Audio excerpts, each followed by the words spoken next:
Hello guys, welcome back to Fanfic Dojo. Today we will be listening to What If Naruto Fell in Love with Kurenai Part 1. Naruto focused the flows of chakra into his feet as he stood on the flowing river and his hands were in the position of the tiger seal, concentrating, eyes closed.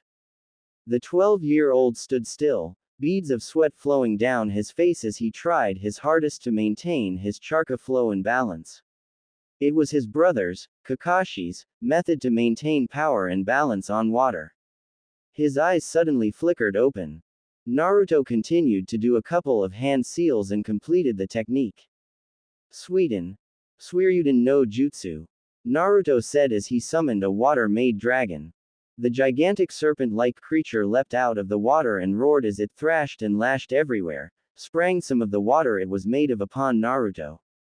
The dragon suddenly dissipated, splashing the water in the air upon the rivers. So I see you've been progressing very nicely, Naruto, a man said. It was Kakashi, his eyes on the latest volume of Make Out Paradise, in his hands. But still not as good as you, Kakashi-nichan. Naruto said, grimacing. It's still okay for your level.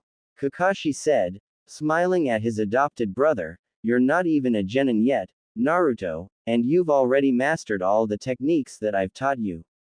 You have a little trouble with your chakra control due to the fox inside of you, but other than that, I think that you can easily be at the level of Chunin. Naruto grinned at his older brother and untied his waist-long blonde hair. Kakashi had let Naruto's hair grow ever since he adopted him as a brother at the age of 1. He had thought of it as a magnet for women of all ages. So are going to have lunch with Kurenai-chan again today, Kakashi-nichan. Kakashi grinned under his black mask. He knew that his brother had a crush on his workmate since they met at the Junin exams a year ago. After you get back from the academy, Naruto. Wait a minute. Naruto's eyes widened and looked at the clock on a green building. I'm late, Naruto exclaimed, grabbing his black jacket and putting it on. He's just like me. Well, maybe not the panicking part. Oh man, Iruka sensei's going to burn me and then eat me and then kill me. Naruto could be seen as a lightning blue blur going right through the woods and past men, women and children toward the ninja academy. He stopped instantly as outside the academy doors, praying that his favorite teacher wouldn't kill him. Henge no Jutsu. Naruto said softly, transforming himself into a grown-up Chunin and walking into the academy and towards his classroom, where Iruka was teaching. He knocked on the door 3 times, and Iruka came out with a book in hand. Yes, what can I do for you, sir? Iruka asked, oblivious that this was Naruto. Sorry for bothering you, Iruka-sensei, but there is a man waiting for you outside your office. He wants to talk to you about the genin exams. Naruto said. All right, I'll be there in a moment. Could you please watch my class for me? Naruto gave a nod as he entered the classroom and Iruka left. As soon as Iruka was outside the door and down the hallway, Naruto grinned. His classmates looked confused at the sight of a new Chunin coming in. And that, class, is how you trick your instructor. Naruto said to his friends. Naruto changed back into his usual blue-clad self, earning disbelieving gasps and wide-eyed stares from most of his classmates. Naruto walked to his seat. He sat in between Shikamaru and Kiba and his dog, Akamaru, who both turned to him, trying to find out how he had just done that. Naruto's grin grew wider. What a way to escape Iruka-sensei's wrath, Naruto. Kiba said to his friend. Kiba was one of Naruto's closest friends, aside from Choji, Shino and Shikamaru, who was his best friend in the academy. The 5 of them, and Akamaru, had been friends since they were 6 years old, and showed no sign of letting it wane. You got that Uchiha all riled up at the back there, Naruto. Shikamaru stated. Naruto turned around and saw the raven-haired boy sending a look his way.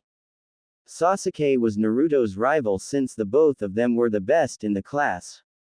Well, Naruto was better by a long shot, but by academy standards, they both were as good, knowing techniques that were supposed to be known and mastering them. Excluding Naruto's secret knowledge in Doton and Sweden, Sasuke was quite good. Iruka came in, his face one of someone who had just been tricked. He had been. I am going to get that guy, whoever he is. Iruka said under his breath.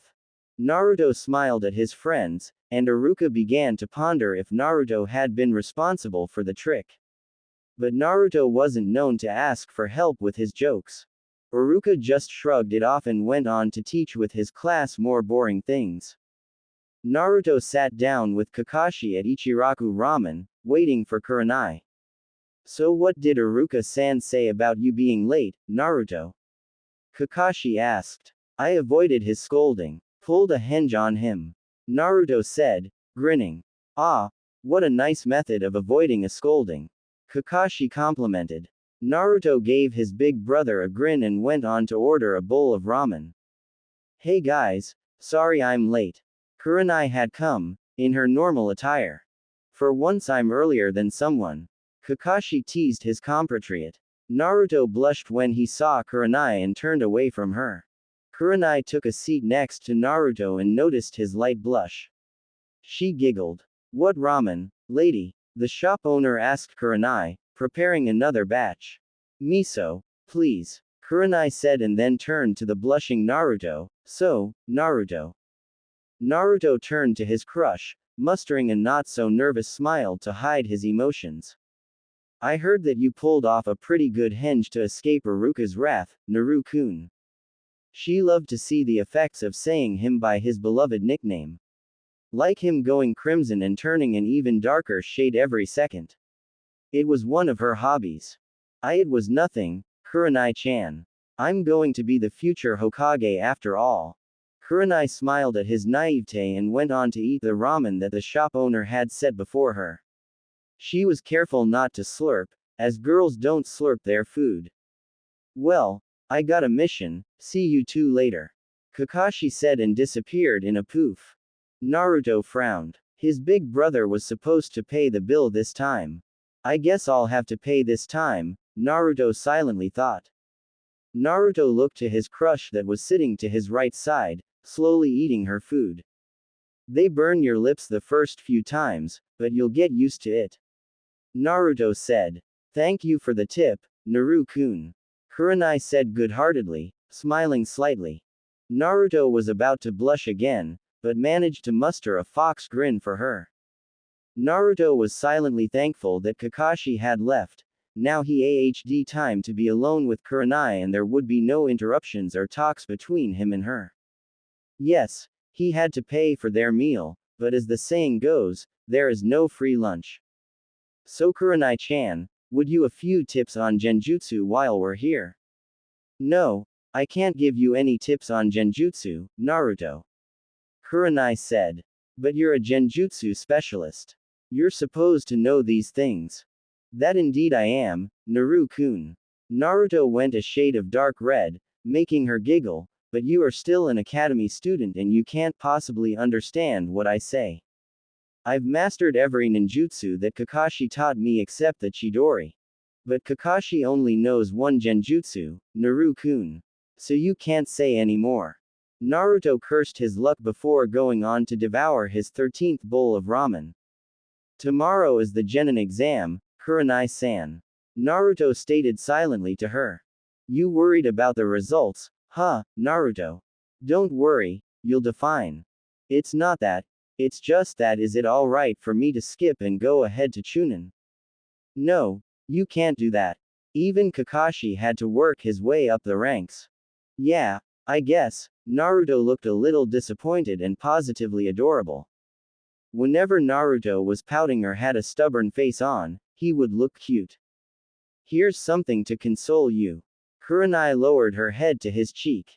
Naruto threw a confused look in her direction. What a. Kurenai placed her lips on Naruto's right cheek. Naruto turned red again. Enough to console you until tomorrow. Kurenai teased the blonde. It's alright. But I'd be happy if you put that on the other side too. Don't push your luck, Uzumaki-san. Kurenai said, frowning playfully at him. Naruto shrugged and turned to the front and the boss put the check before him. Hey. Expected. Naruto said simply as he pulled out his wallet. Early next morning, Naruto woke up with his orange pajamas on. Today was the day that he would pass the genin exam with flying colors. He smiled to himself as he went into the shower, singing an unfamiliar tune. After 20 minutes in the shower, Naruto came out, the white towel that Kurenai had given him, with the cherry blossom patterns on it wrapped around his waist. He put on his black ensemble today, the one that Kakashi gave him a week ago. Naruto took out an apple and sank his teeth into it before taking a pack of instant ramen and leaping out his window. Naruto would love doing this stunt in the morning. It was his wake-up call to the world. Naruto kicked the side wall and jumped onto the roof of a nearby and shorter building, landing acrobatically on his toes. Naruto decided to take the shortcut through the woods to the academy. He ran as fast as he could, not wanting the instructor to tell him off for being late. He arrived in front of the academy and his friends were already there, with Kiba playing around with Akamaru, Shikamaru sitting with his good friend Choji under a tree and Shino sitting on the other side of the tree doing nothing in particular. Are we early for the exams? Naruto asked his friend, Kiba. Oh, hey, Naruto. Kiba said, tossing his dog friend into the air and making him land on his hooded head. We're early alright. Iruka sensei is still looking for the papers. Did he try looking for them under the student monthly evaluation papers? Kiba raised an eyebrow at his friend, who just snickered in return. Don't tell me you, Kiba began, his jaw dropping to the ground. Snuck in yesterday to look for my confiscated yo-yo. Instead, found them. But that's cheating. You can't look into the exam papers and read the questions. I didn't read them, Kiba. I just sneaked in to get my yo-yo. But I didn't find it. Kiba could sense that Naruto wasn't lying, so he let the thought go.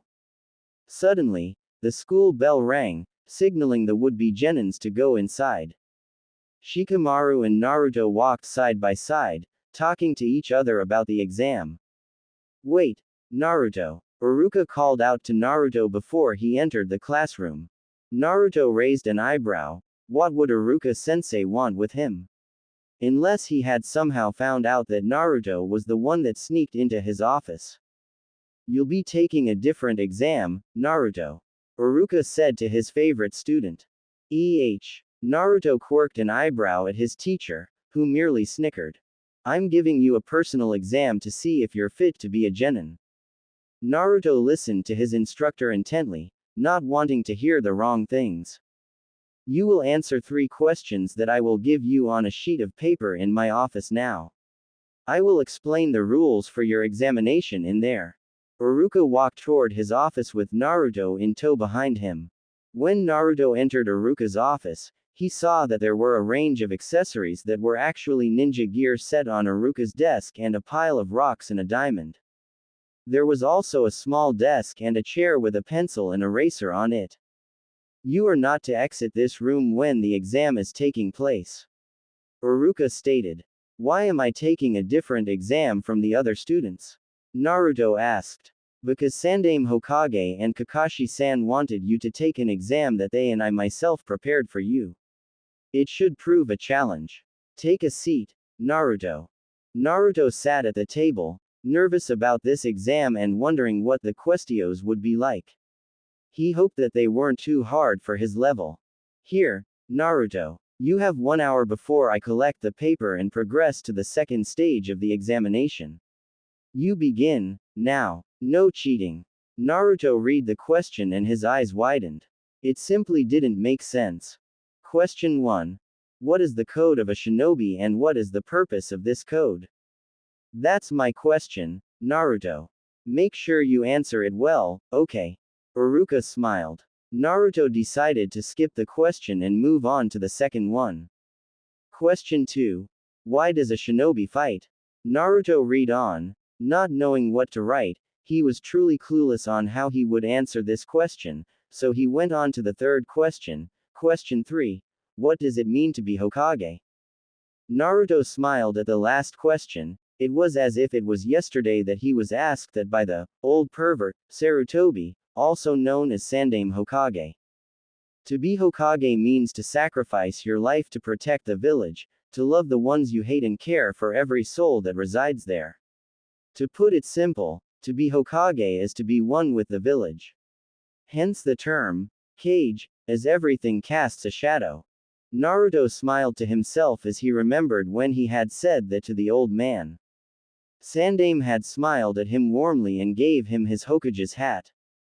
He had said that he couldn't accept it, but the old man said he had 20 more back in his office. He could spare Naruto one. The blonde boy accepted it heartily. Naruto wrote what he had said down on the paper, leaving him with 2 more questions left. He studied the second one first, before going on. Naruto remembered that he was shouting to his brother Kakashi one day when he was laughing about his ambition. Naruto set him straight that day. I will protect the people that I care about, Ni-san. Including you and Kurenai-chan. And then I will be Hokage and protect the village. To protect the people he cares about, Naruto repeated in his mind. Naruto, you only have 2 questions left. Do your best. Iruka said, checking up on him. If you answer all of these correctly, I'll treat you to 4 bowls of ramen. That made Naruto all the more determined to pass. Naruto looked at the second question for a good 20 minutes, not realizing that half the time had already passed by. He didn't panic, though. Naruto remembered Kakashi tell him the answer to the second question. A shinobi fights for the good of a mission and to protect the ones they love. Naruto put that answer down on the paper, smiling to himself before looking to the first question, the only question left on the paper. Naruto scanned it thoroughly. What is the code of a shinobi? Naruto asked himself, scratching him temple. Naruto pondered the question, with a certain scarred chunin at his student's attempt to solve it. The blonde youth concentrated on the question for a while. Naruto, if you can't answer the first question, you might as well quit.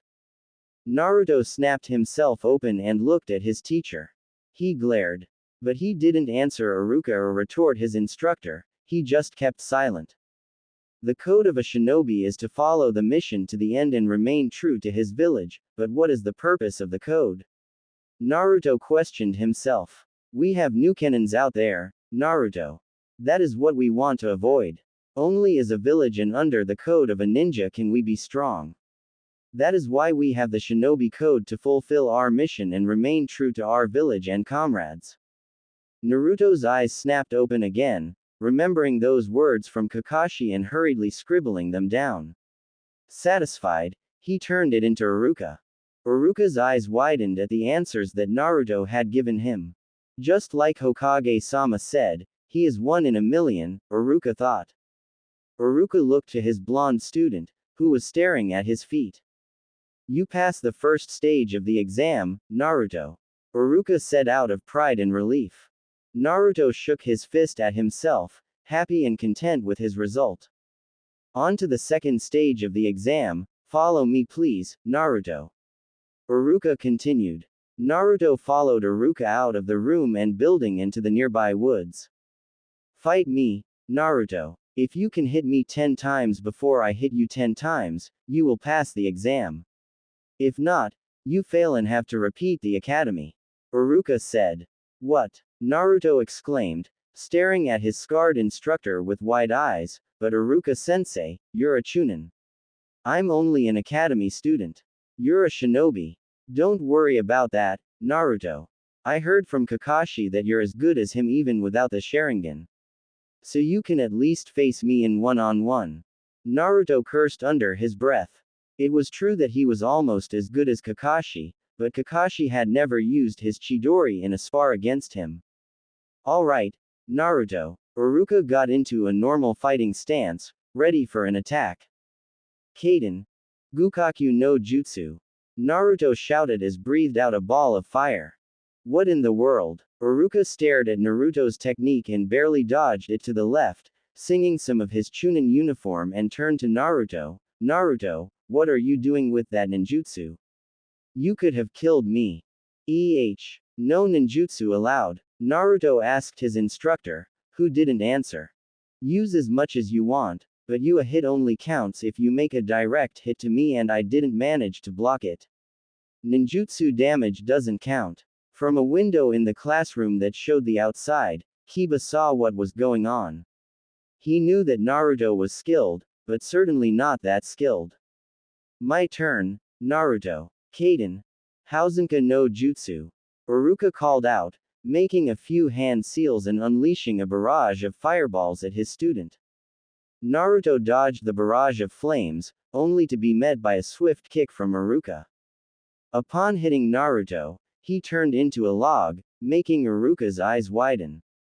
Behind you, sensei, Naruto called out, kicking Iruka's back, making Iruka fall.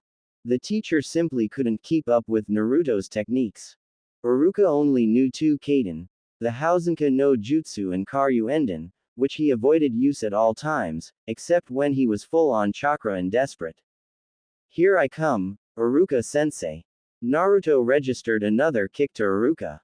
Gotcha. Iruka caught Naruto's leg and swung him to a tree.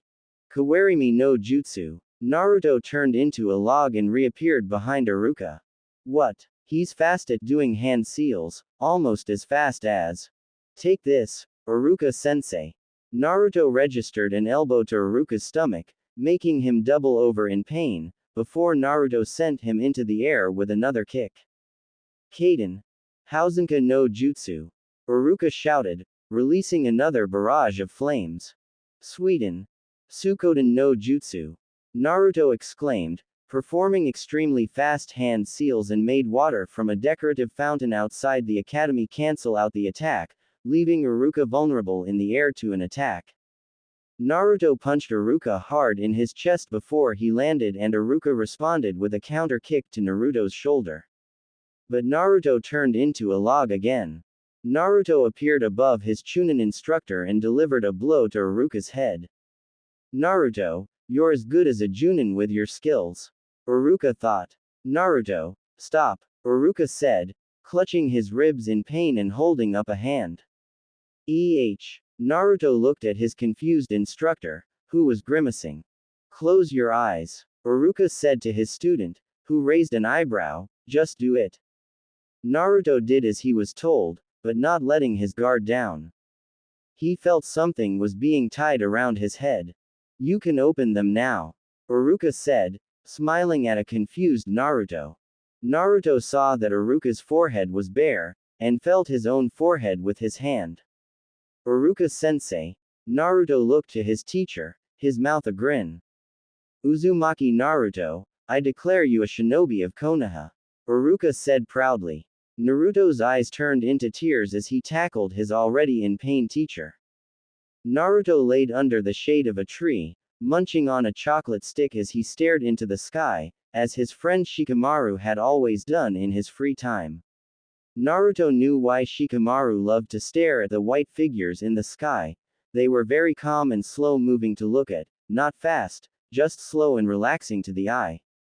Man, if I knew that it was this good to watch the clouds, I would have done this years ago. Naruto said to himself, smiling a very tired but content smile. It was a weekend, which was basically a day off from school. Naruto did not want to disturb his elder brother, who was currently doing some paperwork for a fellow Junin that had a very bad cold. Naruto heard that his name was Genma or something. Naruto had also felt that Kakashi's rather violent and grumpy side was active when he heard a string of curses from the Junin's home as soon as he was about to enter. Naruto had guessed it was due to the extra paperwork.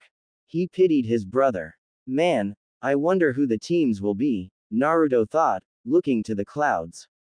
Naruto just basically laid there, clad in his sky blue attire and staring skywards as Shikamaru had always done, his hands behind his head and a bento that he made himself beside him and not yet open for eating. The blonde suddenly got up and took his lunch before walking to the river that was down the hill.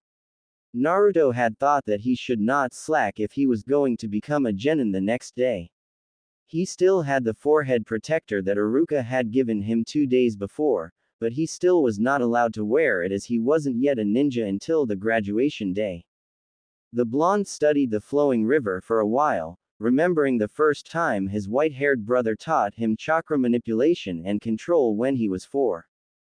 The day had been a hard one, with Kakashi just throwing the young blonde of a cliff and making him land on a dead tree bark that was sticking out the cliff wall. Naruto had screamed and shouted for his brother to bring him back up from a distance of 50 meters down, but Kakashi didn't seem to hear him. But Kakashi taught him one very valuable thing that day, and Naruto would always remember it. Sometimes your strength, skill and brains don't count on a mission, Naruto, but what always counts in a mission is that you have the heart. Climb this cliff and show me, little brother, that you have a strong heart, Kakashi had said. Naruto had tried to climb the cliff with several attempts, but he was still a 4-year-old, he had weak arms. Kakashi had taught him that all he had to do was concentrate chakra into his hand or feet and they would stick to any surface that he desired. Almost 4 solid hours had passed and Naruto was still sitting on the dead bark. Until it was almost sundown, the young boy had been clueless. A strong heart, Naruto repeated to himself, remembering the exercise long ago. At sundown, Kakashi was still waiting for his brother to come up. The 4-year-old Naruto concentrated his chakra flow to be equally distributed to his 2 feet. The young boy put a foot on the cliff wall and slowly walked upwards, taking unsteady steps. He put one foot after the other, and finally, after a few uneasy and tense minutes, Naruto had reached the top of the cliff, panting. Kakashi was sleeping at that time, his perverted book on his face. Naruto chuckled as he remembered that was the same day he invented a taijutsu technique that Kakashi would forever remember as a very painful one. Ancient Konoha forbidden taijutsu move, 100 years of pain, which was basically a kick in Kakashi's private area. Kakashi got up to a world of hurt, of course. The next few hours until midnight the 4-year-old Uzumaki Naruto spent dodging the eventual kunai and shuriken from his pervert of a brother. At the end of the day, Naruto was found asleep in a tree, where he had sought shelter from Kakashi. Kakashi had found him at midnight, more out of worry than of anger. He wanted to do something really mean to his younger brother, but the sight of him asleep was just too cute to disturb. Kakashi damned his younger brother and his adorable looks instead. Naruto walked on the flowing river nervously. He had not perfected his chakra control like his brother, though he was close to it. Kakashi had taught him almost 50 techniques. Most of them were high-level ones that required minimal chakra control, such as the Kaden, Karyuenden, which let forth a missile of flaming chakra. Most of the techniques that Kakashi taught the blonde were techniques that depended on the chakra usage. Which meant the more chakra, the more powerful the attack. Control, Naruto said to himself as he stood on the flowing river concentrating on his chakra control, which was one of the key factors of the strength of Kakashi's most powerful killing move, Chidori. Control is what I need to gain balance and power. Suddenly, Naruto did the hand seals required for the technique, but the chakra didn't make itself visible in his hand. It was just slightly glowing blue with the flow of extra chakra inside his fist. The fist couldn't be any stronger than a chakra enhanced punch. It was definitely a tricky procedure to execute the Chidori. This is harder than I expected, Naruto said simply, slightly smirking at his attempt. Naruto concentrated the chakra to the palm of his hand again, smiling as he had more success this time. The electric blue glow of his hand was brighter, but the half-open fist was still only just about as strong as a chakra enhanced punch. Maybe more success will come my way tomorrow, Naruto said to himself. Hey, Naruto. Kiba poked his sleeping friend's arms for the 3rd time. Naruto had managed to fall asleep in class as soon as he had arrived, which was around half an hour ago. If they only knew what caused Naruto to fall asleep. Naruto had trained until 4 in the morning, trying to perfect his chakra control in order to master the Chidori. Naruto still wasn't able to create a brilliant blue electricity after almost a year of practice, which meant that his control wasn't up to scratch. It also meant that it was almost impossible to do the Chidori for the moment. Shikamaru, who sat 2 seats in front of Naruto, smiled at his canine-using friend's attempt to wake up the blonde, to no success. Meanwhile, Iruka was peeved.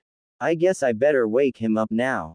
Iruka sighed as he walked to where Naruto was snoring away, the protective headband Iruka gave him in his left fist. Naruto, the ramen stand is on fire. Iruka whispered into Naruto's ear. Tell them I'll lend them money to make a new stand.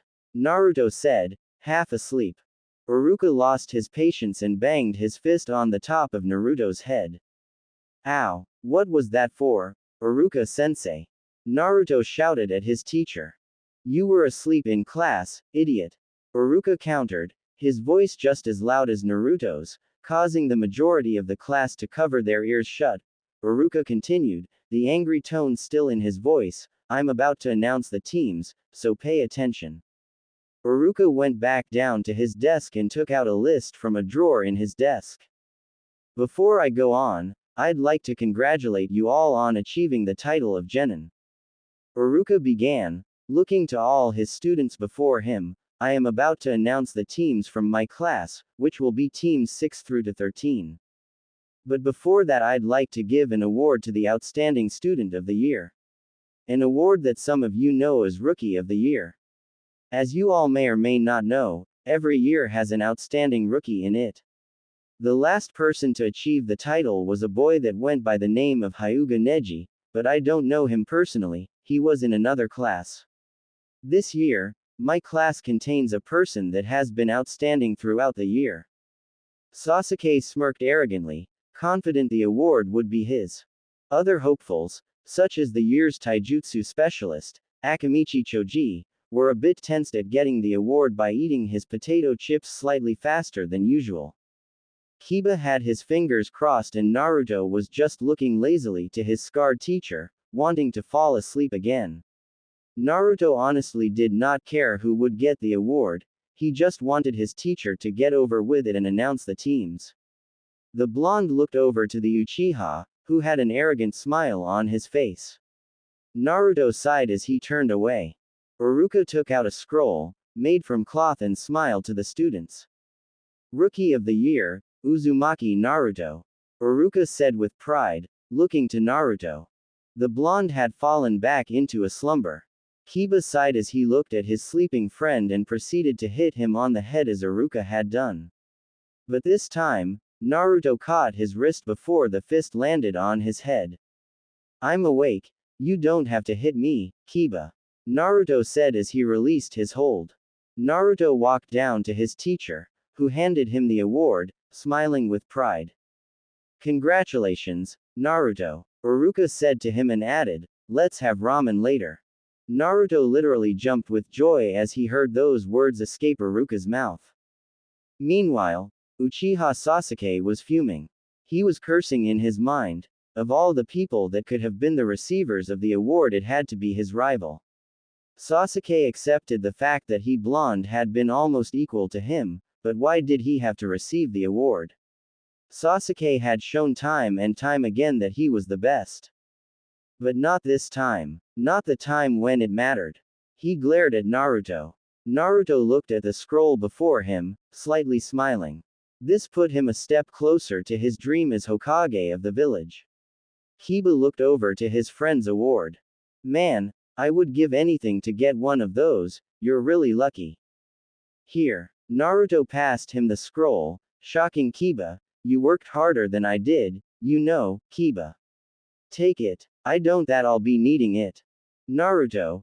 Kiba looked at the green scroll in his hands, shocked. Consider it a token of our friendship. Naruto finished, still smiling. Naruto was suddenly hugged very tightly by a very emotional Inuzuka Kiba. I love ya man, Kiba exclaimed to the blonde genin, who couldn't breathe. Several male genins backed slowly away from the two boys while most of the females, which included Naruto's and Kiba's fangirls, drooled and let out sighs. Ah, blonde and brunette, that fiery spirit that binds them, one blonde girl thought. Kakashi, you've turned our little brother into a pervert. Iruka thought. Kiba, could you please stop hugging me now? Naruto barely let out. Kiba let go of his friend and gripped the scroll tightly. Naruto smiled. Now that all the excitement is over, I would like to announce the teams. Iruka began, his face businesslike. Team 6, Kyugi Nakuru, Amane Mako and Karasu Choma. Team 7, Uzumaki Naruto, Nara Shikamaru and Inuzuka Kiba. Kiba high-fived his newfound teammate. Naruto as the blonde looked to his right, where Shikamaru was seated, and the lazy brunette gave him a thumbs up. Team 8 shall consist of Yamanaka Ino, Haruno Sakura and Uchiha Sasuke. The girls high-fived each other. It was clear to them all that Haruno Sakura had set her sights on the Uchiha, while the blonde girl, Ino, was her best friend and had a secret crush on the lazy genin sitting next to Naruto, the one and only Shikamaru. Of course, Shikamaru was oblivious to anything that had to do with love or crushes. Naruto didn't hear Team 9 being called out, but heard the next one. Team 10 shall consist of Akamichi Choji, Hyuga Hinata and Aburame Shino. Excuse me, I came to pick up my team. Kurenai had entered. Naruto saw her and started to hide under his table, his friends Kiba and Shikamaru looking at him. The only things visible from the front of the desk were his fingers. Akamaru jumped from the comfort of the inside part of Kiba's jacket to check what was wrong with the head of class, Uzumaki Naruto, who was apparently blushing. Oi, Naruto, are you okay, man? You're as red as a tomato, no, a chili. Shikamaru looked at the woman that was standing in front of class. She looks like Naruto's description of the girl he liked, but. Naruto, can that be the angel you told us about a month ago? Naruto mouthed something to his friend that went along the lines of, shut up. Team 7, your Junin instructor is here to pick you up. Iruka called out. Naruto slowly came into view and received a smile of congratulations from Kurenai. The three boys walked slowly to the front and left the classroom after giving a thanks to Iruka and followed their female instructor outside. They were under the shade of a tree from the afternoon sun. Naruto was leaning against the tree bark, Kiba had his hands in his pockets and Akamaru was in his jacket and Shikamaru was on the branch of a tree, looking through the leaves to the clouds. Alright, you three, let me introduce myself. I'm Yuahi Kurenai, a genjutsu specialist. If you may, I like karaoke and my favorite kunoichi comic Hakusen. My dislikes are people who betray their comrades, in battle or otherwise. You. Kurenai pointed her index finger to Kiba, whose dog Akamaru barked eagerly. My name's Inuzuka Kiba, I'm quite friendly once you get to know me and this here is my friend Akamaru.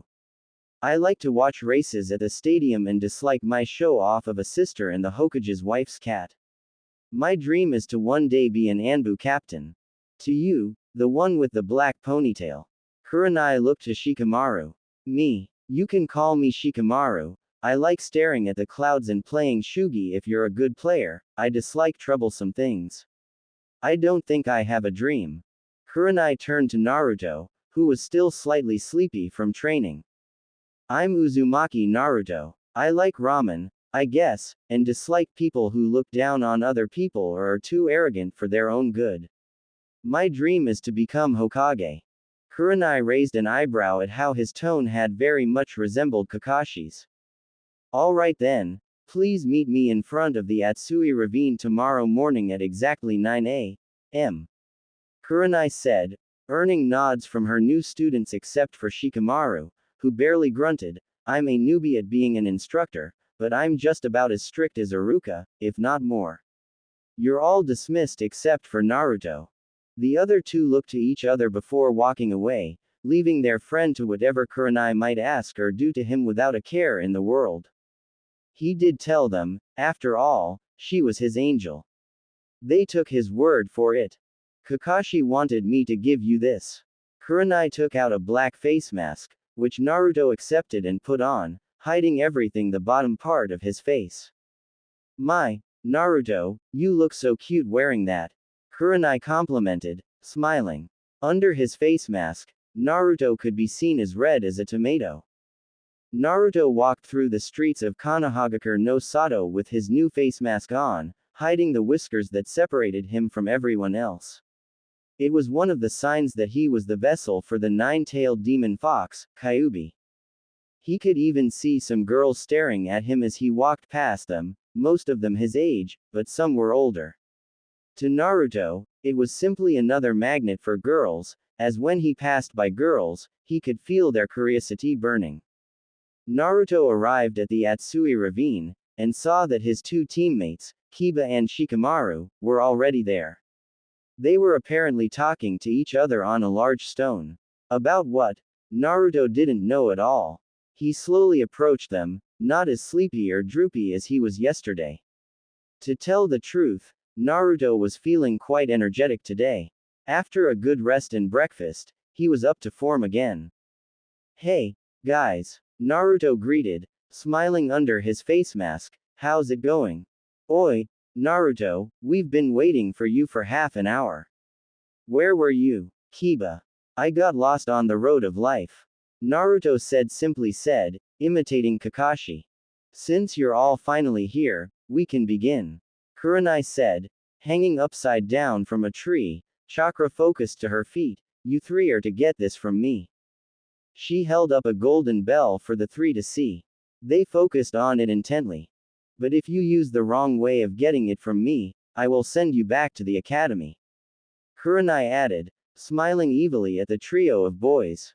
What? Kiba almost shouted to his new teacher while Shikamaru and Naruto kept quiet as they listened intently to the next words Kurenai would say. What do you mean? I mean that you have to get the bell from me the right way before noon. But what do you mean by the right way? Kiba inquired. Kurenai disappeared from sight as if the wind just blew her away. Man, this is troublesome, Shikamaru drawled as Naruto took out a kunai. She meant teamwork. Naruto said, playing with the kunai in his hands.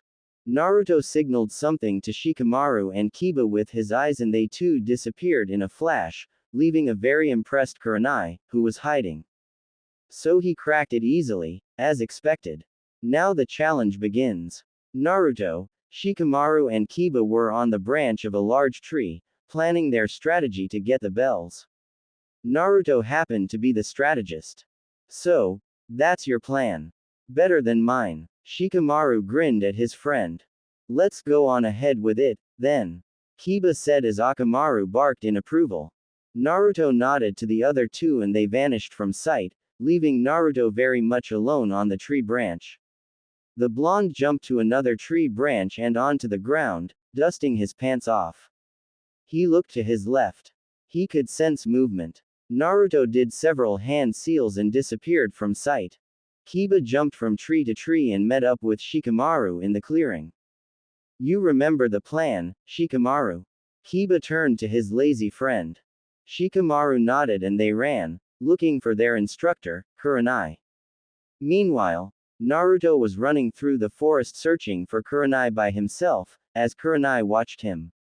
Naruto was fast, running here and there, but his tracking techniques weren't as good as Kakashi, but it also proved as an advantage to Kurenai as she had specialized in Genjutsu and Kawarimi no Jutsu.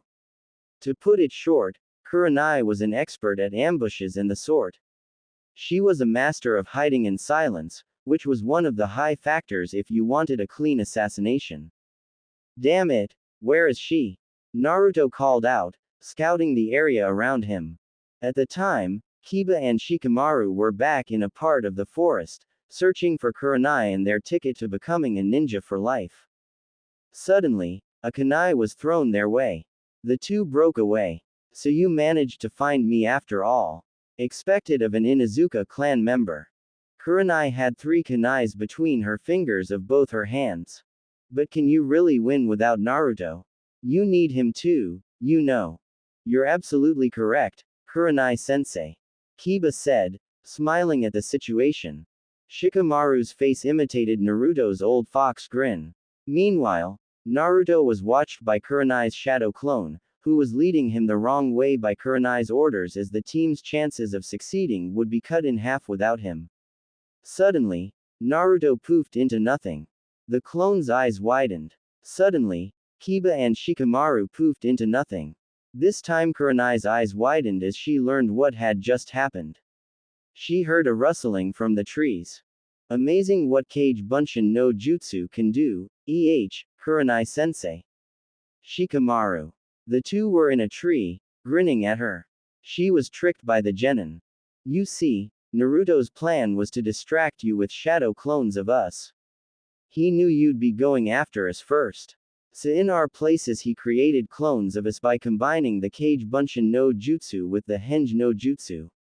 They were the clones. Shikamaru explained Naruto's plan to her, smirking. Pretty good strategy, but why did you just reveal yourself? You've spoiled your element of surprise by showing me where you are. Kurenai said, smirking herself. Do you know that Naruto never split with us? Kiba continued, grinning, the Naruto that's off in the woods is just another shadow clone. Kurenai's eyes widened. She was suddenly tied up in a wire, preventing her arms from moving at all. Behind her was Naruto, the wire connecting to his left fist. A ninja must look underneath the underneath, Kurenai-chan.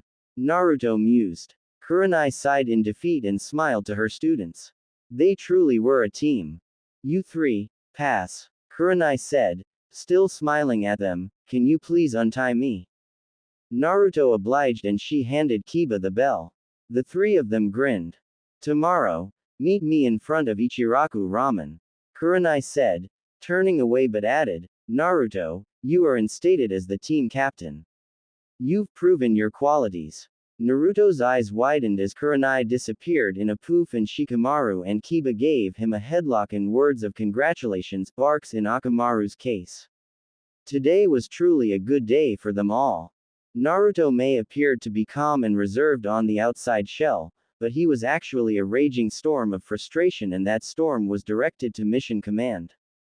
Naruto knew that they were only genins, but the Hokage must have known of his skills. After all, he was the only non-shinobi boy to beat the traitor Mizuki 4 years ago. That was when Naruto developed his first technique from Kakashi, the Suiryuden no Jutsu. The blonde was peeved and he knew that his two friends were as well. He knew because every time they went on a D-ranked mission, he could see fire of pissed offness, as quoted by Shikamaru, being emanated by his friend Kiba. Naruto had to even restrain Kiba from strangling a cat that they had to retrieve for the Hokage's wife. Tora-chan. Shikamaru was better at not showing that he was frustrated as he had the patience capacity of a large mountain, but Naruto and the others could slowly see that the mountain was beginning to crumble. And when Shikamaru was angry, no one would want to be within 10 feet of him, if the said person valued their life at all.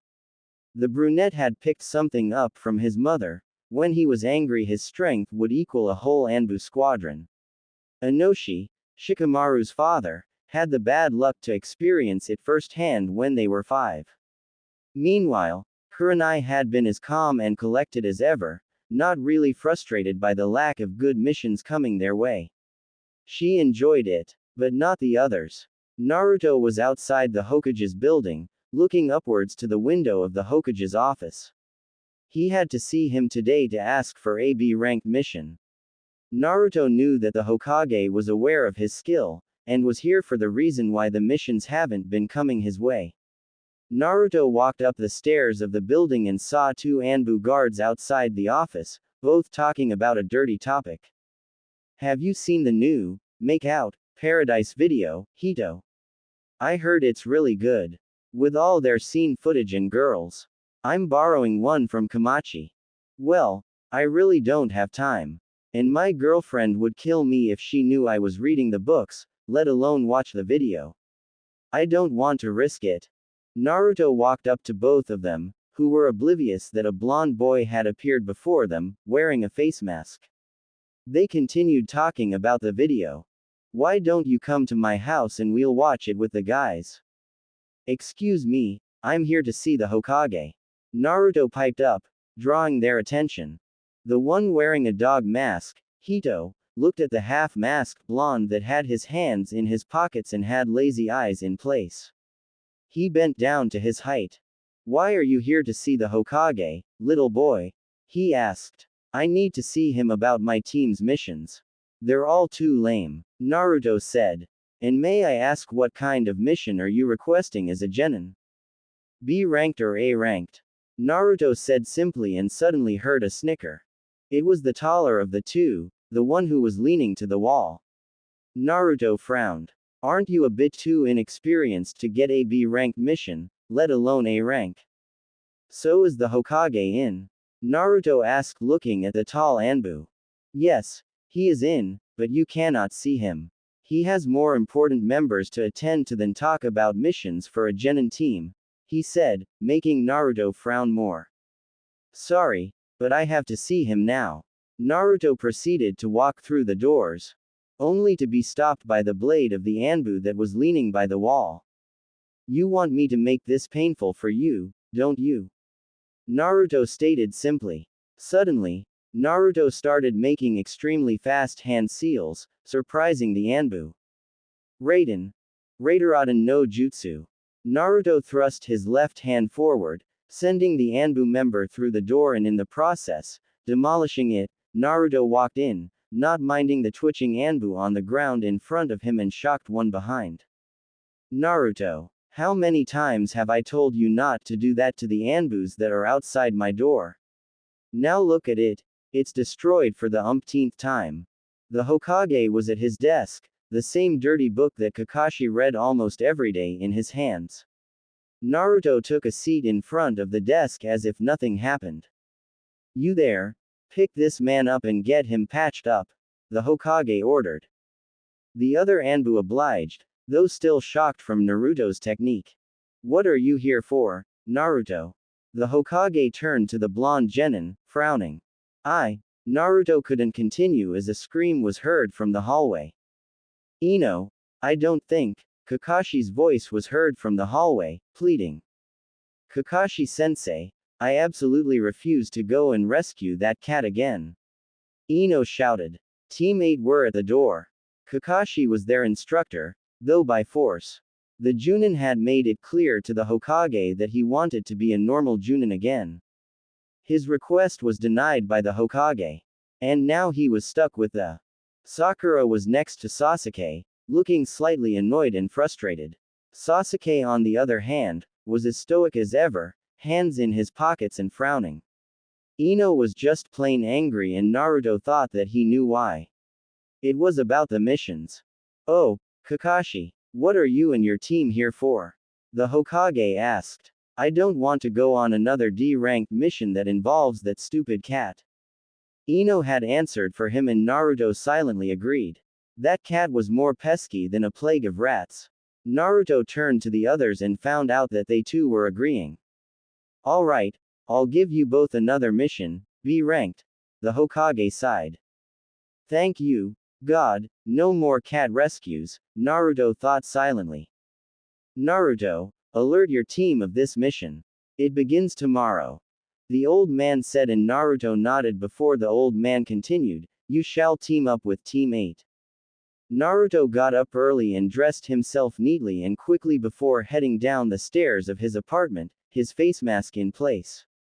The blonde rushed to the main gate of Konoha with his rucksack, bringing along with him his utilities and tools. Naruto's and Sasuke's teams had a mission to protect an individual that went by the name of Tazuna. He had to get to the Kurigakure under protection to reinstill the prosperity of the Wave Country. It was not going to be an easy task as the rumors of two S-class Nukenins were involved in the opposite corner of the mission. Hey, Naruto, Kiba called out to him, waving a hand in greeting.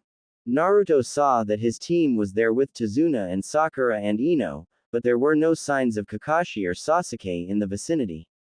Naruto walked over to the group. Hey guys, how's it going? Naruto greeted his team, waving a hand in return. We're about to set off.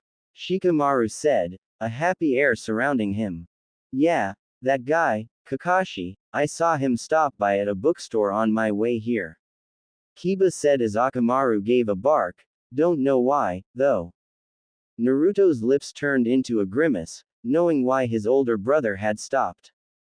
Suddenly, Kakashi and Sasuke appeared in a puff of smoke before them, Kakashi scratching the back of his head in apology and Sasuke showing no emotion as usual. Naruto sighed. He could never get used to his brother being late at any time. Alright then, now that we're here, let's all go on with our mission. Kiba said. This earned nods from the ninjas and a grunt from Sasuke, who definitely had some kind of attitude problem that needed fixing. Kakashi was trying to fix it, but sometimes you need the necessary tools for a certain kind of fixing, and Kakashi did not have the correct tools for the repair that Sasuke needed. The team walked on for a while, Kiba whistling a tune to himself, Shikamaru having his hands in his pockets, looking to the sky as a slightly red Ino was walking right beside him. Sasuke was trying to ignore a begging Sakura, who was trying to weed out a date from him. Kakashi was walking beside Tazuna, quite silent. Kurenai was walking next to Naruto, who was at the tail of the group, looking to the front. Suddenly, Naruto stopped as the team walked on. Kurenai turned to him. What's wrong, Naruto? Kurenai asked as Naruto's eyes were directed at a puddle. The puddle, actually, two puddles, were at the side of the road. Naruto drew a kunai. The puddles turned into two ninjas, both wielding heavy harpoons in their hands. We are the demon brothers. Now hand over that old man you got over there. Naruto basically sighed at the synchronized voice of the two ninjas. He then turned to Kakashi, who looked like he was smiling, then to Kurenai, who was indeed smiling. The other genins except Shikamaru had huddled around Tazuna, kunais drawn. Finish them quick, Naruto. We need to get to Wave Country soon. Kakashi said. Are you looking down on us? We're the... One of them began to say, but... Naruto had created a shadow clone, who had its kunai drawn and threatening to slit the ninja's throat. The other ninja backed away for a moment. This boy was more dangerous than he looked. He charged at the original Naruto, who merely moved aside. Kurenai was in the path of the ninja, but got out of the way, moving right. Suddenly, Naruto vanished from sight and reappeared behind the ninja. Who in the world are you? The now trembling ninja asked, beads of sweat visible. Naruto did not answer him but knocked him unconscious with a blow to his head with his elbow as his shadow clone did the same to the other ninja. The speed and the way Naruto handled the two ninjas impressed all of the present genins that stood there, rooted to the spot, watching a whistling Naruto walk back to the group after tying the demon brothers, as they were known, upside down from a nearby tree. Let's get on with our journey then, guys. Naruto said, as though nothing happened. The genins slowly moved away from their formation that was intended to protect Tazuna. Naruto kept quiet as he walked with his friends and his brother. The genins were quite impressed with Naruto, but Sasuke was turning green with envy. How could the blonde be any better than him? He was convinced he was the best. Meanwhile, hiding from them, was a mist Junin with a white face mask covering half his face. He silently watched the ninjas walk through the woods, half of his mind impressed that the genin had eliminated his men so easily, the other frustrated that such a ninja was in the group that he was to wipe out. And to add it all up, there was Hatake Kakashi in the group, the powerful and feared copy ninja. Hello there, Zabuza. A shark-like man greeted him from behind, grinning. Kisame. Zabuza turned to face the man, frowning. What are you doing here? I've decided to take a breather from my partner. He's a bit too unemotional. I don't have time to talk to you, Kisame. I have a job to do. Zabuza said. Suddenly, Kisame pulled out his sword and Zabuza blocked it with his. Your skills still haven't gone down one bit. Nor have they improved. Kisame used the force of his arms to try and bring his blade upon Zabuza, snickering. HMPH. I have things to do, maybe later, we can finish. Zabuza said as he and Kisame put their swords back in their sheaths on their back. Kisame suddenly vanished. About 5 seconds after his vanishing act, a masked person appeared. Zabuza-san, who was that man? He was powerful, the masked person asked. And old friend, Zabuza said, almost saying the last word in disgust before turning to the masked person, don't need to worry. Let's go. They vanished on sight as the shark-like man watched, smirking. At the time, Naruto and the others were walking up a road going uphill, Tazuna leading the way, followed by Kakashi and Sasuke and the rest of the group. Naruto was at the back of the group with Kiba and Shikamaru, talking about the fight that they had just witnessed between Naruto and the demon brothers. Man, Naruto, I have never seen you move that fast. You're really skilled, Kiba said, smiling at his friend as Naruto did the same under his mask. Well, Kakashi Nichin has been teaching me for almost all my life. I think that I owe more credit to him than to myself. He really is a good brother. Your speed was almost blinding to the eye, Shikamaru said, catching the attention of the two boys. What kind of technique did you use? Naruto sighed in defeat as he proceeded to explain his accomplishments and abilities. It was not that big a secret, but he did not like to brag about it. I've been wearing weights since I turned 7. Kakashi gave me a 20-kilogram suit to wear for training, and every time it felt like I could walk normal again, he would add 15 more kilograms. This continued until I was 11, and by then I had a 140-kilogram suit on for training. Naruto explained, happy to tell the story. I took them off at 11 because it was time to learn techniques, and since the weights have taken their effect on me, I can perform seals faster. Kiba and Shikamaru looked to their friend and were impressed by far. Kurenai giggled as she saw Naruto talk animatedly with his teammates. It always brought her joy whenever Naruto was like that. Happy and friendly. That's how boys should be. As Naruto talked to his friends, Ino was catching glimpses of Shikamaru, who was one of the conversationalists in the group at the back. Sakura smiled mischievously to her blonde fellow Kunoichi. She took this as a perfect opportunity to tease her. Hey Ino, why don't you go tell him? Sakura egged on, pointing to the brunette at the back, still having the mischievous smile on her face. You like him, don't you? Shut up, Ino whispered to Sakura, who just kept her smile plastered firmly on her face. It showed no signs of coming down for a while. She added, forehead girl. If there was one thing that would make Sakura angry, it was the mention of that teasing name.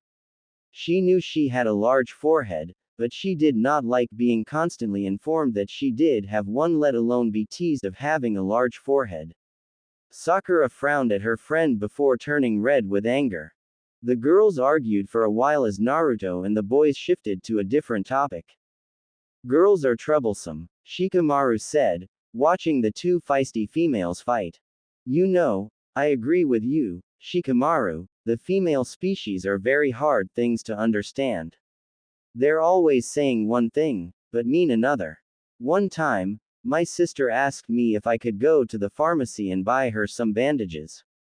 I got her the bandages and then she threw them back at me in my face for not getting the ones with the lemon scent. Kiba said, huffing at the end of his words as Akamaru barked. I don't think the female species is that bad, Naruto began, and Kurenai, who was sneaking an ear into the conversation, smiled at his words. They may be sophisticated and sometimes shy and sometimes loud, but tell me if you want a girl for the rest of your life that just listens to your orders, cooking and cleaning, it's all dull. That's why they got all these personalities, so that you can enjoy them more. This earned him a hit on the head by Kurenai, who had done so he would not continue with his words.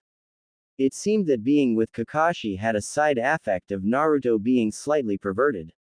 As Naruto massaged his head, the boy looked at his crush, who went on ahead with Kakashi, wondering why she had hit him. Ouch! That, Naruto did not finish his words as a gigantic sword fell at them from above. Naruto tackled his friends Kiba and Shikamaru to the ground, a good 4 feet away from where the sword was. Naruto got up and so did Kiba and Shikamaru, who both went to protect Tazuna in case of any attack. Suddenly, a man leapt onto the hilt of the sword. Kakashi's visible eye could be seen frowning as a bead of sweat came down his face. Who is that? Kurenai questioned, watching the shirtless man with the face mask. The demon of the mist, Momochi Zabuza. Kakashi answered her question. Zabuza looked down at Naruto, who had taken a loose style of taijutsu. So you're the brat that beat up my men. Zabuza said, apparently smirking. Naruto, back off. This guy is an S-ranked criminal. Kakashi barked as he ran to his younger brother, and when he finally reached him, shielded him off. It's going to be a hard battle for us to fight, unless, Naruto, protect the others. Naruto knew what Kakashi was going to do. He followed the Junin's orders. Kakashi looked up into the eyes of Zabuza, who just kept smirking at him. Kakashi lifted his forehead protector, revealing his infamous Sharingan, with 3 strikes. Kakashi turned to look at the team, who backed off a good 10 feet away from Zabuza and Kakashi. The sight of the Sharingan surprised Sasuke. Impossible, Sasuke said, shocked, looking at the blood-red Sharingan. Naruto, meanwhile, smirked at Zabuza, who jumped down from the hilt of his sword and drew it from the ground and put it back in the sheath on his back. Let's begin, Zabuza declared as he charged at Kakashi in attempt to punch him. Kakashi blocked the punch, but since it was enhanced by chakra, he was thrown back by the additional force registered by the power of the chakra. Kakashi stopped on water. He was standing on a great lake, it seemed, whatever it was. Then it him. Zabuza was a ninja that based his techniques upon the water. Zabuza came charging at Kakashi, missing this time, but smirked. Another Zabuza leapt out of the water and kicked Kakashi in the stomach. Kakashi-sensei. Sakura screamed out the name of her Junin instructor. Has he been here planning this trap all along? Kakashi thought. Suddenly, another Zabuza appeared from under the water, performing hand seals in extremely fast rushes before extending one hand to Kakashi and smiling maliciously. Suoro no Jutsu. A bubble-like sphere covered Kakashi as Zabuza stood there. Kakashi-sensei was defeated, Sakura said in barely a whisper, covering her mouth with her hands, watching her now trapped teacher. How can he? Kurenai was about to move into action when, without warning, several needles hit her limbs, thrown from the woods, making her drop down to the ground, cursing. What the hell? Kiba exclaimed as he watched his teacher on the ground, unmoving. This isn't good. We're at a clear disadvantage. Damn needles, Kurenai cursed, trying to move her limbs to no avail. Suddenly, a kunai was thrown at the closest of the Zabuza clones. It turned into normal water again. Zabuza frowned as he watched as Naruto slowly got up. The blonde took out a folded Fuma shuriken from his rucksack. Release Kakashi now, Naruto ordered as he took a step closer to Zabuza. Naruto, back off, this guy is too strong, even for you. Kakashi called out. Damn, I forgot about this annoying kid, Zabuza thought, frowning. Suddenly, the masked person that Zabuza had talked to before appeared before him. Haku, didn't I tell you to be my backup? Zabuza said to the person. I'm sorry Zabuza-san, but I saw you in trouble. The boy named Haku said, this boy is not an ordinary opponent as a genin. Let me take care of him. Zabuza didn't say anything but grunt as Haku took out 2 needles for each hand. Before we fight, tell me what your name is. Haku said. Uzumaki Naruto. Let's begin, then, Naruto said, dashing at Haku. Haku saw the blur that was his opponent and threw a needle at him. Naruto deflected it back with a kunai and spun himself back. As they fought on water, Zabuza decided to have a talk with his prisoner. Your student is quite good as a genin, but Haku will win. Zabuza bragged. That boy is not my student, Kakashi said, his eyes not facing Zabuza as he was watching the 2 boys fight on the water. He's my brother. Naruto stood a fair distance from Haku, but knew that if the longer he kept the distance between them, the better the chances of Haku hitting him with one of his needles. Naruto had to do something. The skills of his opponent were almost level with him, if not Kakashi's. Naruto had speed on his side, but Haku had the better eye for hitting. He had to engage Haku in close combat to win. Naruto suddenly had a brainstorm. It was a long shot, but it had a high chance of succeeding. Kakashi saw Naruto create 4 shadow clones of himself. Each had a kunai in their hands. The 5 Narutos charged at Haku, who was now outnumbered. They engaged him in taijutsu, and Haku couldn't keep blocking forever. Suddenly, from under the water, emerged another Naruto. Everyone's eyes widened as the new Naruto did several hand seals as Zabuza had. Suoro no Jutsu. Now Naruto had captured Haku. Zabuza's eyes widened. Naruto dispelled his clones and his eyes met with Haku's angry ones. Release Kakashi or else. Naruto left his threat hanging. In the background, several cheers were heard from the others. Yeah, kick his ass, Naruto. Kiba cheered on, punching into the air. Yeah, go Naruto-kun. Sakura shouted, her mood enlightened. They heard a chuckle, a loud chuckle. Zabuza was suddenly laughing, tears threatening to escape his eyes. Naruto frowned. Do what you want with him. He is nothing but a tool to me. Zabuza called out. Naruto did not answer Zabuza, but kept his gaze on his eyes. You're lying. Naruto answered, looking from Zabuza to Haku and back. Zabuza was taken aback by Naruto's response. He looked to Kakashi. How do you know I'm lying, huh? You can just kill him for all I care. Naruto kept silent for a while and looked into Zabuza's eyes. It's your eyes, Zabuza-san. Naruto said, shocking Zabuza, your eyes tell me everything. This person is not your tool. You look at him with the same eyes that Kakashi gives me. The eyes of a brother, not a tool wielder. And to everyone's shock, Naruto released his hold upon Haku. Haku got up. Why? Haku questioned, looking to Naruto. Because you're like me. Naruto said simply, smiling to Haku. Zabuza looked to Kakashi and released him as well. Kakashi got up. Oi. Zabuza turned to Kakashi, who was still shocked from the release. That's some kid you've got with you, Sharingan Kakashi. Kakashi smiled to himself and then proceeded to walk to Naruto, passing Haku. He stopped in front of Naruto, who was smiling under the face mask. Come here, you. Kakashi engulfed Naruto in the tightest hug he could muster. Meanwhile, Zabuza and Haku were facing each other, not talking. Suddenly, Zabuza punched Haku so hard his mask fell off, revealing the feminine face of a shocked Haku and then engulfed him in an extremely tight hug. Are you okay, little brother? Zabuza asked. Of course, Zabuza-Nisan. Haku replied. They all stood quietly on the boat, not wanting to draw any unwanted attention. Zabuza and Haku were among their ranks, not saying a word as well. The thick fog that served as natural camouflage for Kurigakure was all around them. Naruto was at the front, sitting with Haku as the raven-haired teenager was trying to avoid stares and the occasional drool from Sakura's mouth and eyes.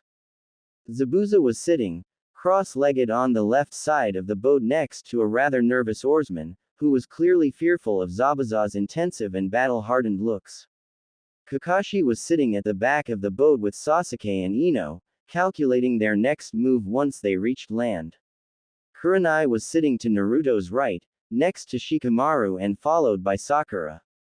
Kiba was sitting nervously next to the demon of the mist, not quite trusting him. Tazuna, could you please give us a heads up on the situation? Kakashi inquired. Tazuna nodded before taking out a blueprint from his rough and torn rucksack. What's that? Kiba inquired, looking at the sketches and designs before him. It's a planning sheet for a structure, I think. Ino said, looking at the blueprint. That's right. I am building a bridge to connect the wave country and the fire country to restore prosperity. Tazuna began to explain, slightly grinning at the hard work he put in for the design, but one evil man thinks I am in the way of his business dealings. He knows if this bridge is to be completed, his business would go down. May I ask who is this man that wants you dead, Tazuna-san? Kurenai asked. He's a wicked and cruel man that goes by the name of Gato. Tazuna said darkly. Gato. As in the Geitu of the Geitu Industrial Corporation? Kakashi inquired. Yes. Zabuza answered in Tazuna's place, his eyes closed in deep thought. He hired me to take out you guys and kill this man. But he has yet to give the payment. And I doubt he will. Haku added at the end of Zabuza's sentence, he smells like a rat and acts like a tricky weasel. But I think that now we're on your side, I doubt he would be much of a threat to your mission. Naruto turned to the long-haired brunette, taking out a kunai and fiddling with it. Haku, would you and Zabuza come back to Konohagakure with us? Naruto asked. The request shocked everyone except Kakashi and Kurenai, who both slightly smiled at Naruto's question. Haku looked from Zabuza to Naruto and then smiled. I don't know if I could. Me and Zabuza Nisan are wanderers, you see, we don't have a home or anything after we return. Haku said, slightly grimacing at the fact. You can have the vacant room in my apartment. The landlady had an extra 2-bedroom apartment on the floor above me, so you guys can move in. Naruto said, smiling at Haku, who looked plain shocked. As for a job to pay off the rent for the apartment, I'm sure that the old man will be happy to accept 2 new ninjas. Zabuza snickered at Naruto's logic while Haku just looked shocked at the blonde genin with the face mask, who was apparently grinning. Kakashi sighed at Naruto's words. He really did not like his new friend's getting of the hook that easily. Well, since I cannot argue with that logic, I guess I'll give Konoha a try. Haku's shocked face turned to Zabuza, who was apparently grinning at Naruto. Naruto, would you care to show us around once we get to Konoha? Naruto nodded happily. Kurenai looked at the blonde with wistful eyes. He was always alone because of the burden he had to bear with since he was a baby. Well, we're here, the oarsman said, stopping at the shore, slightly tired. Steering a boat of 12 people, including himself, did seem rather tiring. The group of people got off the boat as Tazuna was wished luck by the oarsman as he paddled away from the shore. Naruto saddled up his gear as he walked next to Zabuza, focused on the mission. Somehow, he knew the mission could only get harder after this. He did not know why, but he could feel it in his bones.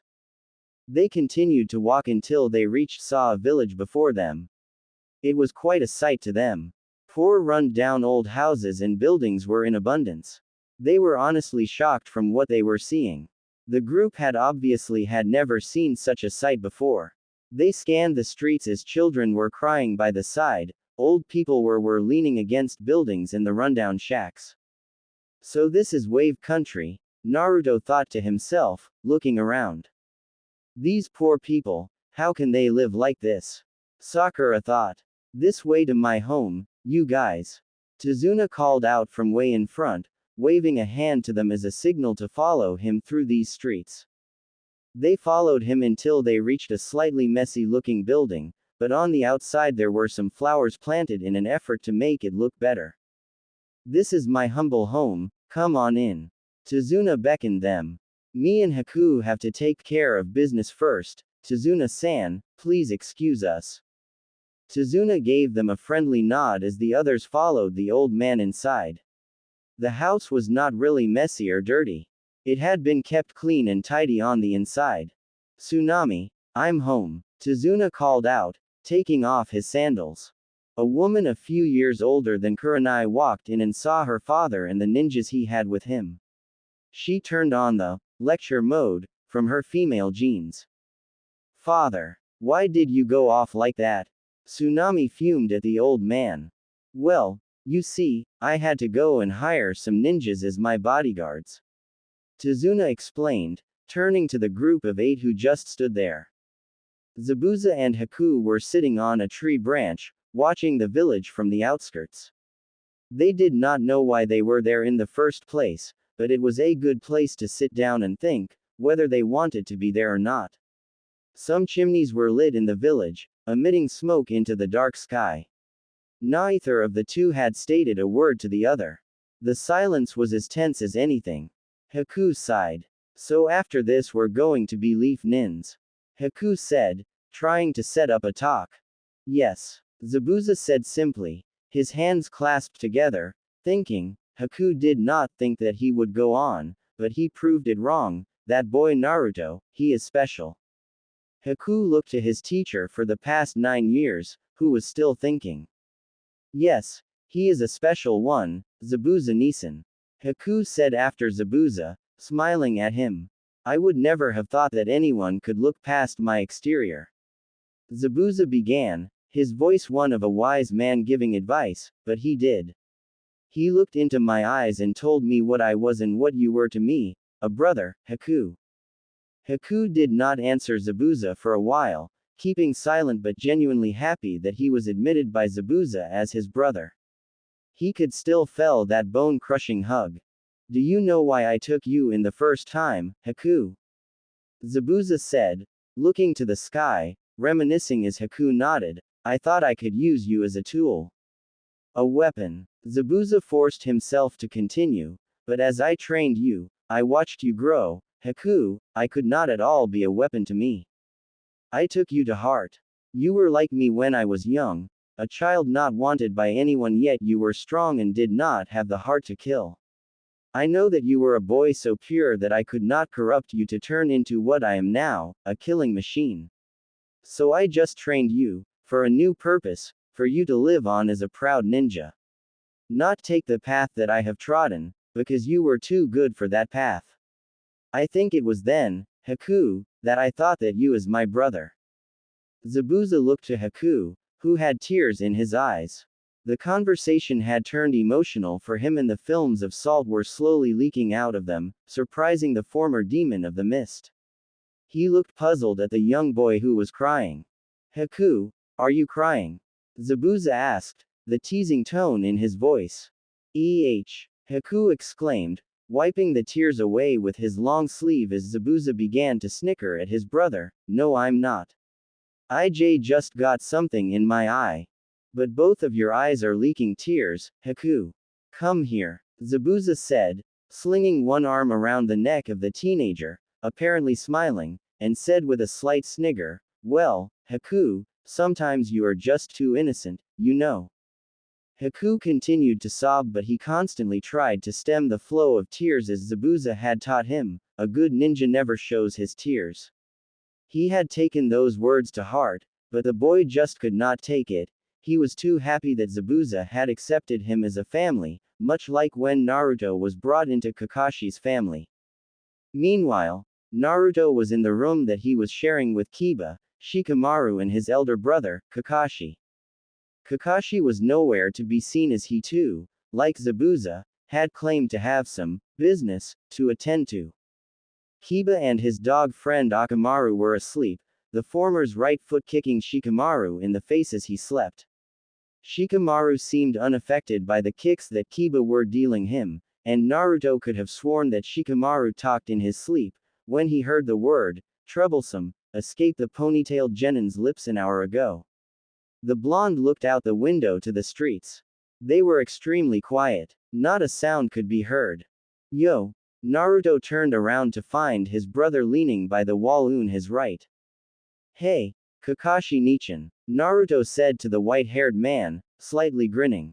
You couldn't sleep too, Kakashi asked Naruto, who just kept grinning. No, I have a feeling of what the mission would be like. And the feeling is that this is not going to be an easy mission at all. Naruto said. Well, no B-ranked and above missions are easy, Naruto. You should know that. Naruto smiled under his face mask at Kakashi as the tall man did the same. Now go to sleep, me and Kurenai are going to train all of you tomorrow. Naruto nodded as he slipped into one futon and drifted off to the world of dreams. Everyone woke up very early the following day and the girls of the group were helping Tsunami prepare breakfast for everyone. Naruto stood outside, leaning against the wall of the house watching people walk by, some eyeing him suspiciously as they passed Tazuna's house. Naruto ignored them. In the house, Kiba and Shikamaru were having a round of shugi and Sasuke was looking outside the window of the house for any activity going on. Needless to say, there were no suspicious activities going on. Kakashi, meanwhile, was reading his latest volume of Make Out Paradise. Back outside, Naruto decided to take a walk out in the woods. He had had his breakfast early, whipping himself up some onigiri. He had told Kakashi that he would not be joining them for breakfast. The blonde youth walked through the nearby woods, looking to his left and right as he started to train. He smirked. "Come on out, Haku, Zabuza-san." Naruto called out and a kunai was thrown at him. Naruto caught it by the handle and smirked at the thrower, Zabuza. "You had your breakfast, Zabuza?" Naruto asked. Now smiling, Zabuza nodded. Haku jumped down from a branch of a large tree, his mouth stained with fruit remains. Naruto did not know what to make of the messy remnants. "Haku, wipe your mouth clean," Naruto said, though it was more of an order. Haku frowned at him and then looked to Zabuza, who pointed the stains out to his own mouth. Haku frowned back towards Naruto before wiping them off. "So what are you here for, Naruto?" Zabuza asked, arms crossed. "To train, of course," Naruto said, as if it was obvious. He threw the kunai back. Zabuza caught it by the handle as Naruto had done. He drew his sword out and supported it on his shoulders, smiling under his face mask to Haku then to Naruto. "Well, since I'm here, I might as well give you a few tips on fighting," Zabuza said, nodding to Haku, who ran to Naruto's side. "Both of you come at me." Naruto nodded to Haku, who nodded back. They dashed Zabuza, Haku with needles between his fingers and Naruto with his taijutsu skills. Zabuza blocked the blows with his sword, not flinching at all at the attempts made by Naruto and Haku. Naruto hits like a river flowing down a mountain, Zabuza thought. Haku came at Zabuza from behind and tried to kick him, but Zabuza turned into a log, which, because of the force Haku registered to his kick, flew at Naruto, but luckily, the blonde performed his own Kawarimi no Jutsu. Haku apologized. Zabuza was now on a tree, smirking at them. Naruto was much better than he expected. His attacks with his fists were fast and fluid, as he had thought, like the flow of a river down a mountain. If Zabuza did not have the wide blade of his sword, he was sure that the punches and kicks would have hit him. Taijutsu is quite balanced between attack and defense, ninjutsu, Zabuza thought. Zabuza decided to perform a few techniques to test how good this boy really was. He had only caught a glimpse of Naruto's technique usage at the battle yesterday. "Naruto," Zabuza called out, his eyes signaling to Haku what he was thinking. Naruto looked upwards as the man jumped down, performing a few hand seals and creating 3 water clones from the Mizu Bunshin no Jutsu. Creating water clones here would not be that hard, since there was a light mist surrounding them. Naruto performed a few hand seals himself and threw his head forward. "Kaden. Karyu Enden." Naruto breathed out a missile of fire into the tiger seal and Zabuza dodged it, although the flames singed the cloth of his forehead protector. That was a high-level fire country technique. This boy, Zabuza got up. "Zabuza-Nisan, are you okay?" Haku asked him, slightly worried. "Sorry, Zabuza-san, but the water density of your Mizu Bunshin no Jutsu was just too tough for normal hits by my own clones. I had to do that to destroy them." Zabuza began to laugh heartily before putting his hand on Naruto's head. "You'll make a fine ninja, Uzumaki Naruto," Zabuza said truthfully. Zabuza grinned under his face mask and put his hands behind his head, content. For another half an hour, Naruto sparred with Haku in taijutsu, which Haku was surprisingly good at. His speed was just below Naruto's, but the boy was making up for it with very tricky fake punches and moves. Naruto used his flowing taijutsu style, weaving in and out of Haku's defense and offense. At the end of the half an hour in which they trained, Naruto was looking triumphant. The match had looked like it ended in a draw, but because of Naruto's stamina, he had edged out the win. "Looks like I win, Haku," Naruto said to Haku, who was panting. Haku laughed at his defeat as Zabuza sat on the tree, watching the fight. He noticed that Haku's taijutsu had increased in both skill and speed thanks to Naruto. Why I should have knocked that brat down. Ino's voice was heard. Yeah, I agree with you.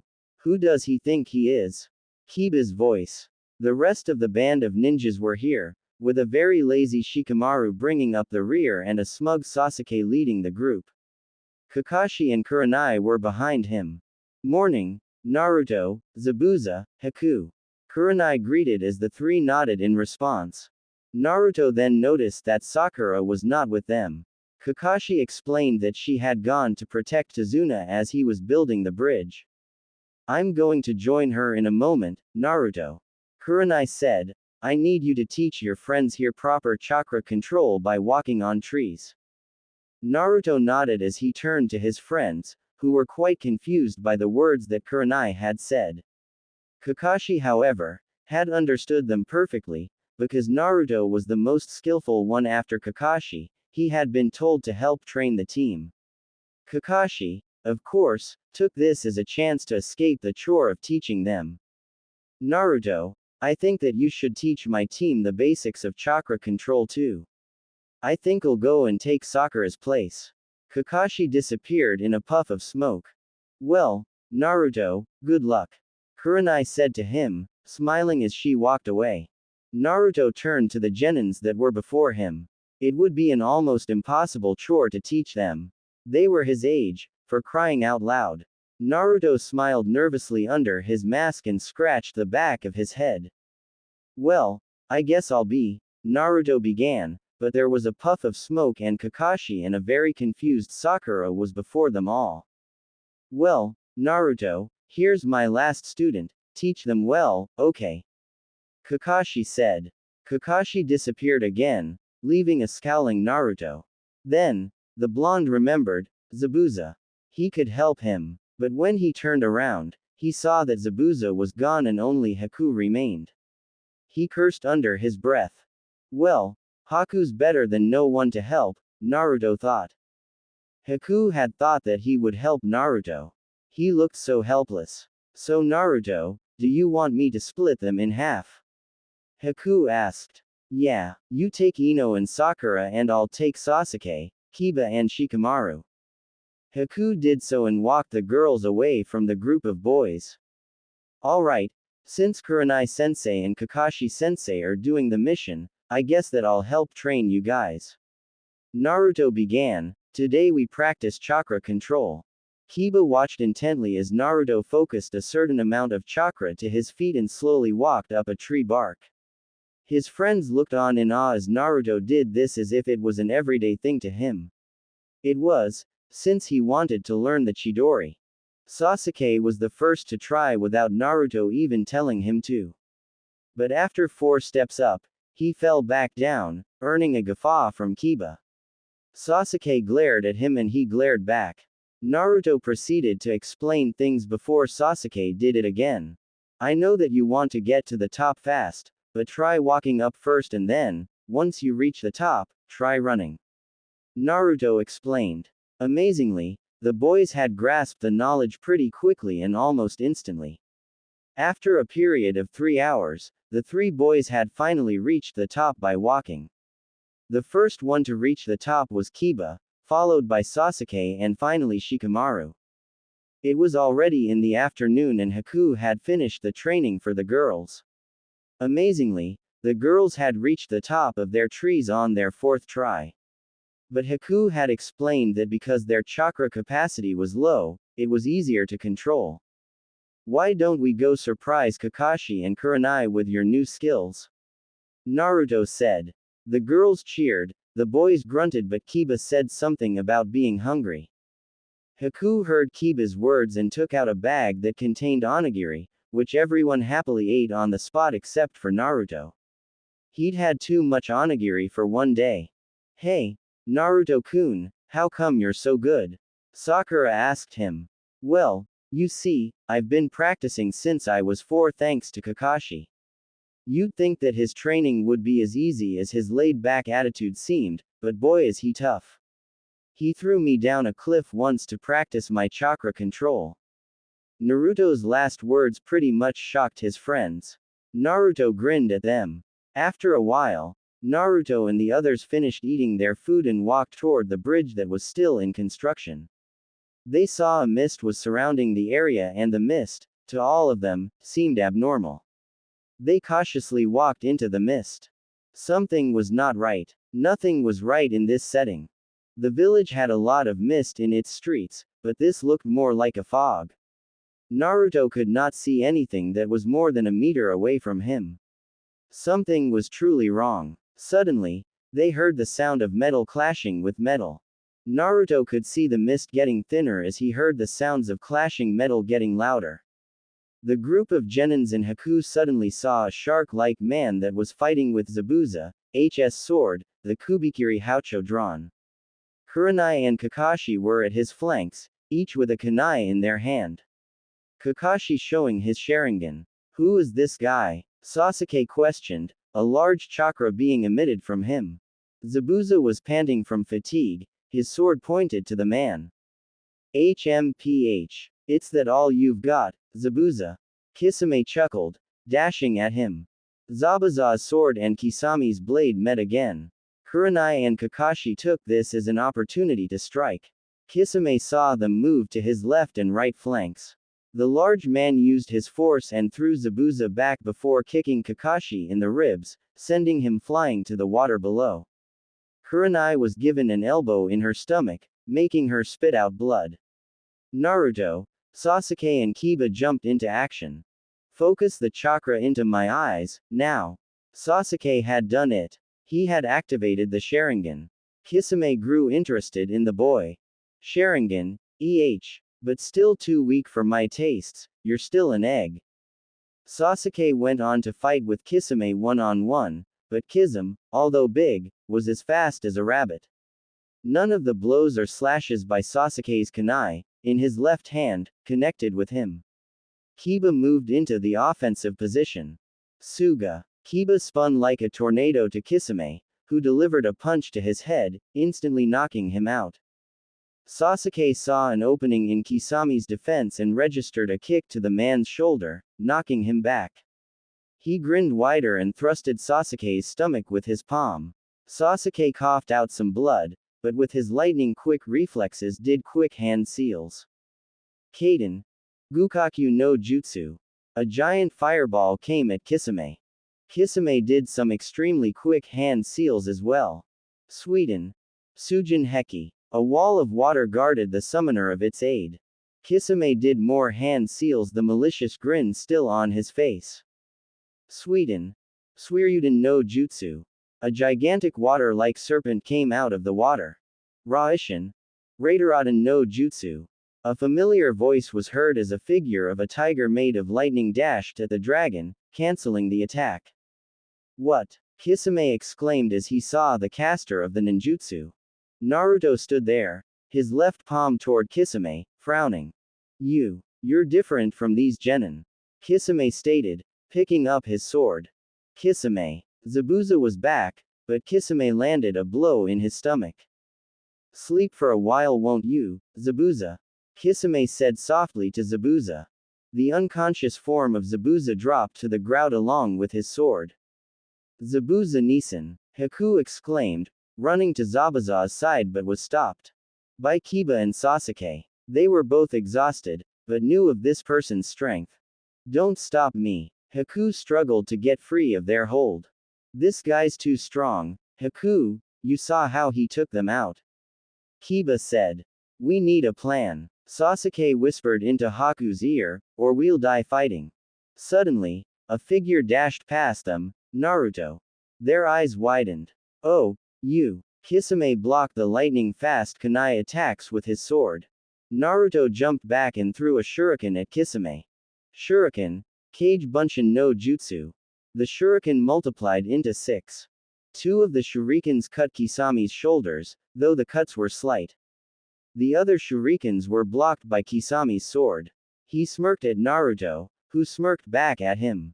Behind me, Kisame thought, feeling a presence and swinging around. His elbow met with Kurenai's stomach, she spat out blood. Before she flew back or dropped to the ground, Kisame held her by her head. Kurenai sensei. Kiba exclaimed along with Shikamaru. Naruto's eyes widened. So this woman is your teacher, Kisame asked maliciously, punching her in the stomach as her students watched on in horror. What a pathetic group you all are. Naruto looked on as Kurenai was hit in the stomach again by Kisame's kneecap, sending her flying Naruto's way. Naruto caught her and checked on her status. Kurenai sensei. Kiba came running with Shikamaru to their teacher. Sorry, Naruto, I guess I wasn't a good teacher. She closed her eyes. Naruto slowly set Kurenai down on the ground as Kiba and Shikamaru went to their teacher, worried as ever. Naruto just stood there, his eyes covered by his locks. It began to rain. Droplets of water were dropping from the sky. Naru-kun, Kurenai once said to him as he blushed in the ramen stand. Are you angry at me, kid? Come on, take your revenge, Kisame said, his malicious smile in place, showing all his teeth. Suddenly, Naruto did extremely fast hand seals and grabbed his right wrist. His hand grew a light blue due to the chakra that was gathered there. Kisame's smile widened. A chakra enhanced punch was all he had to offer. Kisame charged at Naruto. If you're not going to make your move, then allow me to kill you. Kurenai had been brought to the others and was being checked on by Haku. Kiba looked on at the battle, whatever the outcome was. As Kisame brought down his blade, Naruto disappeared. There was no sign of him. Where did he go? Kisame said, looking around. Nothing but rain. Here. Naruto was suddenly standing on Kisame's sword, his eyes widened. The right hand of Naruto's was getting bluer by the second. Let me tell you one thing. Kisame's eyes were in fear from the piercing look in Naruto's eyes. If you ever hurt the ones I love, prepare for your sentence. The sound of 1,000 birds was heard in the air. Naruto thrust his right hand into Kisame's chest. The others looked on in shock. Chidori. Konohagakure no Sato was peaceful this day. The birds were chirping outside and most of the children of the village were in parks, playing with their friends and pets. Konohagakure Hospital had a slightly different day. It was not peaceful for them at all. Naruto and his team had returned to Konohagakure with many bruises and battered limbs. Kakashi was in the Hokage's office, issuing a personal report. He was sitting on a chair as the Hokage was behind his desk, smoking his pipe. All right, Kakashi, give me the details of what really happened. Sarutobi said.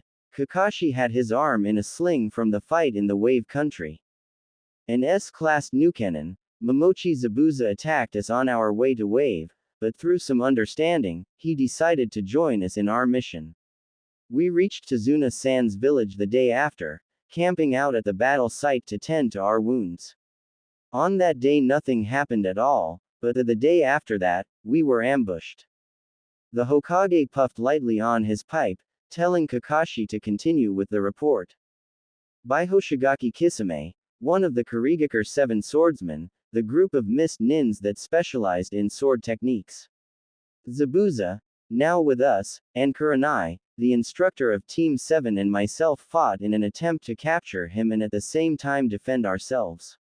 Halfway through the fight, I was knocked into the water. By the time I got out of the water, I realized that I had broken one arm, rendering me useless to perform any techniques. When I got back up the bridge, I saw that Naruto had severely wounded Kisame with the technique that I taught him, Chidori. The Hokage was shocked, though he did not show it. He was the Hokage after all. Kisame's chest was bleeding, the damage was quite extensive. Naruto proceeded for another Chidori attack to finish Kisame off, but he was knocked unconscious by an unknown ninja who had just arrived, dressed in the same way as Kisame was. Black cloaks with red clouds on them, so they really are active, Sarutobi thought. They disappeared after that, Hokage-sama, and the next day we left the country. The Hokage puffed on his pipe knowingly, not looking at Kakashi. Is that all, Kakashi? Sarutobi inquired as the Junin nodded in a military-like manner. All right, you may leave. Have a nice rest. And say hello to Naruto for me. I will, Hokage-sama. Naruto said, walking toward the door slowly. And another thing, Kakashi. The Hokage called the now confused Junin back. Please send the two ninjas Momochi Haku and Momochi Zabuza to my office. By helping in this mission, they have earned their Konohagakure shinobi status. Kakashi smiled to himself before giving the Hokage a nod of acknowledgement. Naruto would have liked that a lot. Now his little storm of a brother did not need to jump on the Hokage's desk and demand citizenship for the two former criminals. Kakashi walked outside in the halls and ran into an old friend of his that went by the name of Genma. The Junin was as lazy as Kakashi, if not any lazier. He was Kakashi's senior by 3 years and loved to chew on a toothpick. Kakashi had fought Genma before in the Chunin exams many years ago, and had lost. He had lost the match, but won the title of Chunin that day as he was showing good signs of becoming a platoon leader. If there was anyone Kakashi respected, it was Genma. Hey, Kakashi, got yourself in the grinder, I heard. Genma said lazily. Yeah, but my team did perform very well on that mission, as did Kurenai's. So you brought back that guy Zabuza too, I heard he kicked your ass. Well, he did, actually, Kakashi said sheepishly, scratching the back of his head with his uninjured hand. He's quite tough, you know, but he's a good guy now. So he's a leaf nin now. Quite surprising to have a Nukenin with us. Naruto convinced him to join us. Sometimes he just amazes me. Kakashi said. Genma gave Kakashi a smile and Kakashi smiled back at him. As he exited the Hokage's building, he decided to go and pay the injured ones a visit at the hospital.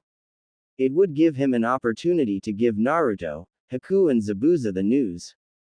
Naruto stirred from his slumber, feeling his forehead. He panicked and looked around. He was in a hospital, according to his surroundings. He saw next to him was a bouquet of flowers, irises, roses, some sunflowers and a few small cherry blossom branches. Kurenai-chan, Naruto exclaimed, looking frantically left and right. The door creaked open, suddenly. Zabuza was standing there, apparently smiling under his white face mask. His mist forehead protector was nowhere in sight and he was wearing what looked like one of Kakashi's old t-shirts and brown pants. Zabuza-san, Naruto said to the man, slightly relieved he was okay. I see you're awake, Naruto. Zabuza said to him, taking a seat on the wooden chair on the right side of Naruto's bed. You've been out for 2 days. 2 days? Naruto questioned the words. Zabuza nodded, then remembered everybody and the things that had happened on the bridge. What about Kakashi? Is he alright? Is Kurenai-chan okay? What happened to the shark guy? Kakashi is alright. He escaped with his left arm unusable for the next few days. That shark guy's name was Hoshigaki Kisame, a Nukenin and part of the Kurigakure 7 swordsmen. Zabuza snickered at the end of his sentence. You did quite a number on him, Naruto. That was some ninjutsu you used. He escaped, barely, thanks to some unknown help. There was another guy, dressed like him. He knocked you out before disappearing with Kisame. But I doubt he'll recover any time soon. What about Kurenai? Naruto asked, panicking at the thought. Is she okay? Your instructor, Naruto? Zabuza questioned, looking into Naruto's curious and worried eyes. She just recovered from her injuries yesterday. Kisame caused her to have some internal bleeding from some blows. She was lucky that we reached Konohagakure when we did. If it was a day later, she would have gone critical. Naruto just remembered. He was back in Konohagakure after the mission. Can I go see her, Zabuza-san? Naruto asked the dark-haired man. I don't have any right to stop you. Zabuza told him as he got out of bed. Are you coming with me? Naruto asked, looking back at the man over his shoulder just as he was about to open the door. Zabuza shook his head. No, I just came to see you. Zabuza said, getting up. I have to help Haku. Naruto questioned, looking up to Zabuza, who grinned sheepishly. I hope you don't mind, Naruto, but we're staying in your place for the moment. Naruto shook his head and went through the door into the hallways of Konohagakure Hospital. He then realized that he did not know which room Kurenai was staying in. He decided to ask one of the nurses. He went over to a blonde. "Excuse me, miss, but do you know the room of a lady named Yuahi Kurenai?" The nurse looked down to the boy, who was wearing a face mask and hospital robes. She smiled sweetly at him before checking the list. "Yuahi Kurenai, she's in room 719, the end of the hallway," she pointed out with her hand, eyeing the boy with the face mask. Naruto thanked her and walked to Kurenai's room. She reached the end of the hallway and knocked on the wooden door, hoping for an answer. "Come in." Kurenai's voice was heard by Naruto. It had been too long since he heard her speak, marred by worry seeing what Kisame had done to her. Naruto came in and saw Kurenai with her pair of reading glasses on, a book in her hands. Kurenai looked up from her book and smiled at the visitor, Naruto. "Hello there, Naruto. I see that you are still fine." Naruto rushed over to Kurenai, hurting the woman's recently healed stomach. He was sobbing into her chest. Kurenai smiled. She knew how much Naruto was worried about her. And she also knew how final her words to him were on the bridge. "Kurenai-chan, I was so scared for you. Don't you make me worry like that." "Naruto," Kurenai said softly, putting her arms around him, "It's okay, I'm here. Not even the ocean can tear us apart, isn't that right, Naru-kun?" "Kurenai-chan." Naruto tried to stifle the tears but kept sobbing into her nape. Kurenai nuzzled her head against Naruto's hair, pulling the blonde in tighter. She had truly never seen Naruto this upset. She had seen him upset but not over her. Not crying over her as though she was going to leave him forever. Suddenly, Naruto stopped sobbing. He looked up into the woman's eyes, smiling. "I'm glad that you're alright, Kurenai-chan." He hugged Kurenai, making her smile. "I'm glad that you're alright too, Naru-kun." She used his nickname, regarding him. Naruto snuggled closer to the woman. It was a start for him to get this close to her. Meanwhile, in the hallway was Kakashi, a bouquet of irises in one hand, the other in a sling. Kakashi had come to visit Naruto for the second time, hoping the blonde boy was awake already. The medic nin charged to Naruto was a nice man that went by the name of Hiroshi Satomo. He was Kakashi's superior when Kakashi was in the Anbu. Though not known very well by Naruto, he was one of the few people that had completely understood that Naruto was not the Kyuubi, merely its vessel. Kakashi entered Naruto's room and saw that the boy was not there. He must have finally recovered. Damn, that boy had me worried. The Junin knew that Naruto was well and went on to visit Kurenai. He knew where Kurenai's room was, having already asked the reception downstairs. He walked down the hall and slowly opened the door of the room to see if she was awake. The sight that Kakashi had bestowed his eyes upon was too cute to disturb. Kurenai was stroking Naruto's hair, holding him tightly to herself as Naruto was nuzzled up against Kurenai's bare nape and clutching Kurenai's hospital gown. Kakashi giggled as he used his stealth techniques to edge closer, watching the scene. "Hey, guys." Kakashi greeted them and the two looked up at the Junin, startled. Kakashi had to admit that it was hilarious to see Kurenai turn red and Naruto push himself away from the woman, stuttering all sorts of excuses. "Forget any excuse. I know," Kakashi said good-naturedly, smiling at the blonde. Naruto blushed and Kakashi heard the only woman in the room giggle. "So, congratulations on your speedy recovery, Naruto," Kakashi said. "Thanks, Kakashi-nichan," Naruto replied, scratching the back of his head. Kakashi took a seat at the foot of Kurenai's bed before remembering the flowers that were still in his hand. Kakashi handed the flowers to Naruto. "What are these for, Kakashi-nichan?" Naruto asked, his eyes confused. "They're for you. It's a get-well gift," Kakashi said good-naturedly. "I'm a guy, Kakashi-nichan. What would I need flowers for? If you don't want them, give them to your girlfriend." Naruto turned to Kurenai, and then realized the mistake he had made. Kakashi was giggling, looking at the scene of an embarrassed and fuming Naruto. You tricked me, Kakashi. Naruto fumed, steam literally gushing out of his ears. Did I really trick you, Naruto? I just told you to give them to your. Naruto flushed a darker color. Why did his older brother have to be a natural-born teaser? Why could he not be more like Iruka? Serious but fun. Kakashi giggled more. I have some good news for you, Naruto. Kakashi said, smiling under his mask. What? That the legal age for marriage is 12 now? Naruto said sarcastically. No, Kakashi said, still smiling under his mask, it's about Haku and Zabuza. What? What about them? Naruto's mind suddenly perked up, hearing this. Kakashi kept his silence to add to the suspense for his brother. They've been accepted by the Hokage as ninjas of Konohagakure.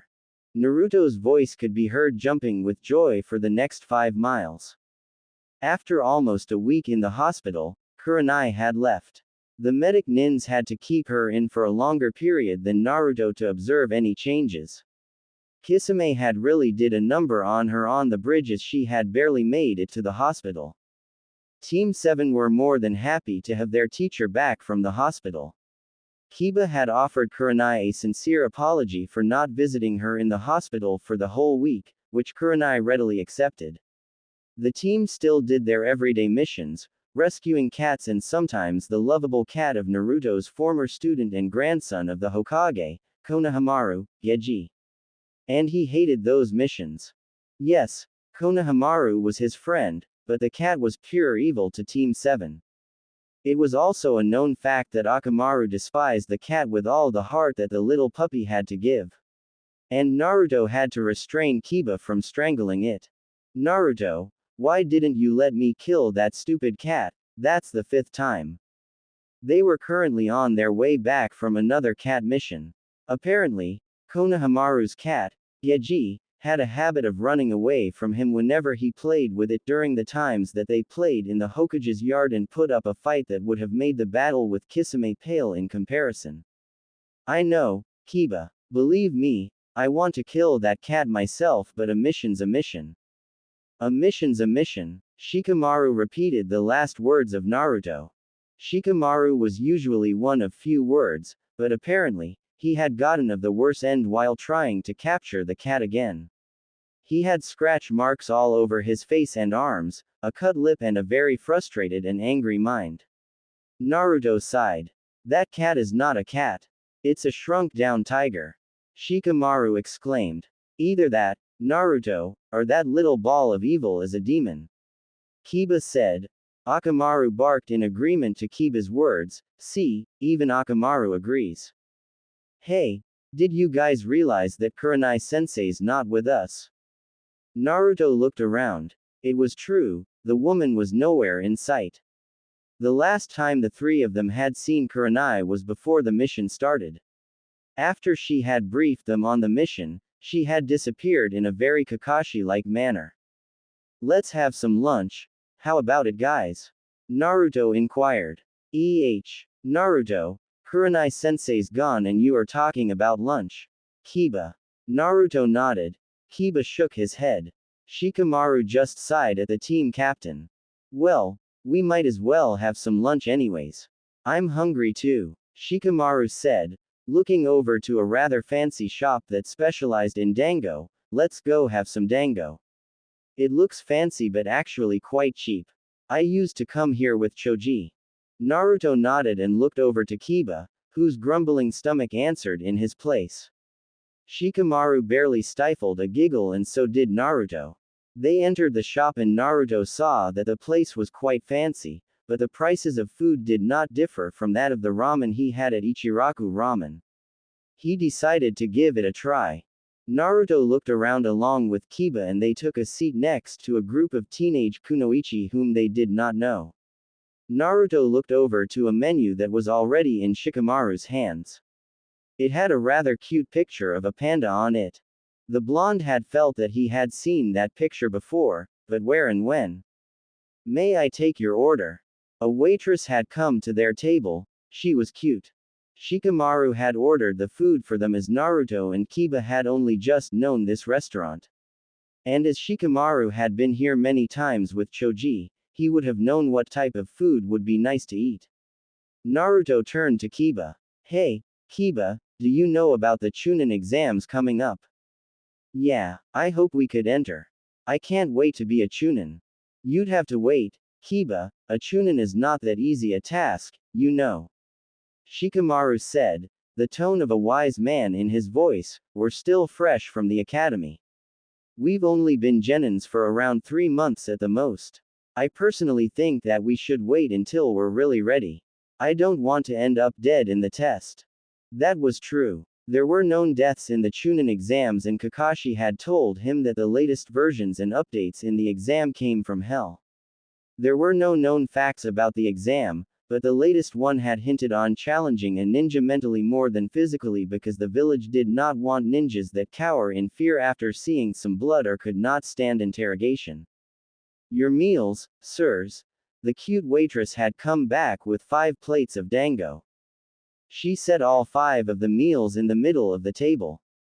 Shikamaru thanked her and she walked away from them, blushing as she observed Naruto and his face mask. That face mask is a nuisance, Naruto. Take it off, Kiba said, frowning. I'm going to eat. Of course I'll be taking it off, partly. Kiba noticed the girl sitting at the next table observe Naruto as he slowly moved the face mask upwards, it revealed his mouth but nothing else. Are you really trying to copy your brother, Naruto? Shikamaru questioned. As Naruto ate some of the dango before him, he nodded at his lazy friend. As they ate, Naruto and his friends discussed some of their developments in their journey as ninjas. There were some improvements on all their parts. They finished the meal 20 minutes later, a rather satisfied group of genins. I'll pay, Naruto said as the bill came their way. The 3 of them exited the restaurant and went off to train in the woods. As they walked, they chatted to each other about their memories in the academy. Suddenly, Naruto bumped into someone. He looked to the person and smirked. It was Uchiha Sasuke, clad in an attire quite similar to Naruto, though instead of long pants, he wore short ones and his jacket was black instead of navy blue. Sorry, Naruto said. Sasuke raised an eyebrow, I bumped into you. Sasuke did not say anything back to Naruto. Kiba looked behind Sasuke and noticed a very familiar girl with pink hair coming their way, calling out Sasuke's name. Hey, Sasuke-kun, Kakashi-sensei told us to meet him at the dango shop. I know, Sakura. Tomorrow is the start of our training for the Chunin exams. Sasuke said to Sakura, his calm but serious tone in his voice. You guys are entering the Chunin exams? Naruto asked, raising an eyebrow. Yup. Came Sakura's energetic reply. Kakashi-sensei said that he doesn't really expect us to pass, but to do our best. It's kind of sad, really, but with Sasuke-kun in our team we will definitely become Chunins. Didn't Kurenai-san tell you that you guys are going to be participating in the exam as well? What? Naruto, Shikamaru and Kiba exclaimed, shocked at this update. Yeah, she went to enter you guys at the Hokage's office this morning. A rather shocked Shikamaru turned to an equally paralyzed Kiba. Well, Kiba, I guess you'll get your shot at being a Chunin. Hey, let go of me you big meanie. A squeaky voice shouted. Naruto, Kiba and Shikamaru turned their heads to the source of the sound, as did Sasuke and Sakura. It had come from behind the swings at the nearby Konoha Park. They rushed there, knowing who the owner of the voice was, Konohamaru. Actor being hounded almost every day by the little boy, Sasuke and Naruto knew. They rushed as fast as they sold. Konohamaru's voice had been one of distress. They appeared at the site before them 10 seconds later. Konohamaru's good friends Moegi and Udon were on the sand of the ground and Konohamaru was held in the air by a rather intimidating yet stupid-looking teenage boy, clad in black. Next to him, leaning against a tree, almost uncaring, was a blonde girl. They were from Sunagakure no Sato, according to their forehead protectors. You'll pay for insulting me like that, you brat. No one insults me, Kankuro. Konohamaru was struggling to break free of the teenager's grip. As the young boy was about to receive a blow from the teenager, Kankuro, Naruto and Sasuke had taken the initiative to refrain the boy from giving Konohamaru a black and blue eye. Naruto had grabbed Konohamaru and set him with his friends. The teenager was not pleased with this at all. Sasuke got ready for a fight. Get out of my way, kid, or I'll give you a black eye too. Kankuro threatened. I'd like to see you try, ugly. Sasuke said, smirking all the while. Sasuke, there's no need to fight the puppet guy. He'll cause no more problems. Kankuro's eyes widened as he looked to the boy who was consoling Konohamaru. How does he now that I use puppets? He must be one of those Hyuga. Hey, so you know that I use puppets, so what? Kankuro seethed. Did I forgot to mention poison too? Naruto added, smirking under his mask. Kankuro had never felt so humiliated at the words. No one had ever found out he used puppets and poison until it was too late. The blonde girl grew interested. Hey, I bet that you're just all talk. Come and fight me and prove that you Hyuga are as good as all the people in San think. Kankuro said, agitated. The genins of the leaf almost laughed at Kankuro's words. Naruto, a Hyuga. Naruto made the tips of his 5 fingers glow with chakra and got into a fighting stance, the palm of his hand facing Kankuro in a claw-like shape. Kankuro, no, the blonde girl exclaimed as Kankuro unwrapped the bandages behind him, revealing a puppet with 4 arms and 2 legs. See if you can fight against my good friend Karasu. Kankuro exclaimed. Sasuke looked on as he saw the chakra strings in Kankuro's right hand connected with the puppet. The face-painted teenager threw his hand forward and the puppet Karasu attacked Naruto. Naruto could be seen by his friends dodging the puppet. You're not as good as you sound. Even when you saw through my cloth, you can't defeat what it contained. Come on, show me how good you. Suddenly, the puppet stopped attacking. It stood face to face with Naruto, unmoving. Kankuro moved his fingers in vain as the puppet did not move. Naruto flung his hand to the back and the puppet charged at Kankuro, suddenly shocked at the turn of events. Sasuke was left wondering what was happening as were the other Konoha genins. Konohamaru and his friends looked on at their idol. The puppet had put Kankuro into a bear hug as the boy tried to break free.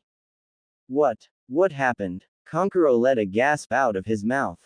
The blonde girl was shocked and puzzled, as were everyone else, except Sasuke.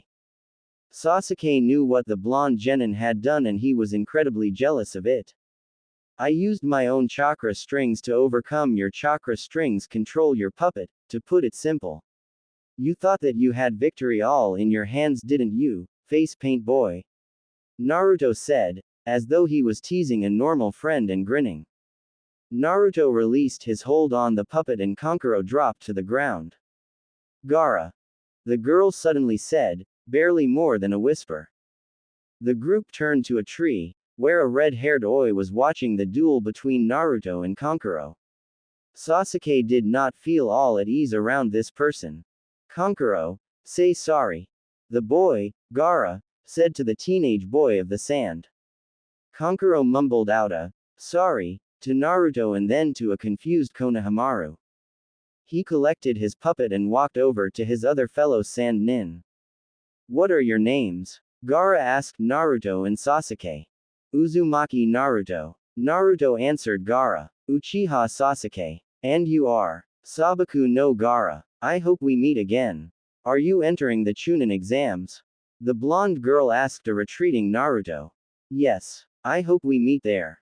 Miss. Naruto questioned. Tamari. But don't think it'll be as easy as my brother. Naruto did not answer her but just walked away with Konohamaru, his friends and Konohamaru's friends, all the while Konohamaru saying how good he was.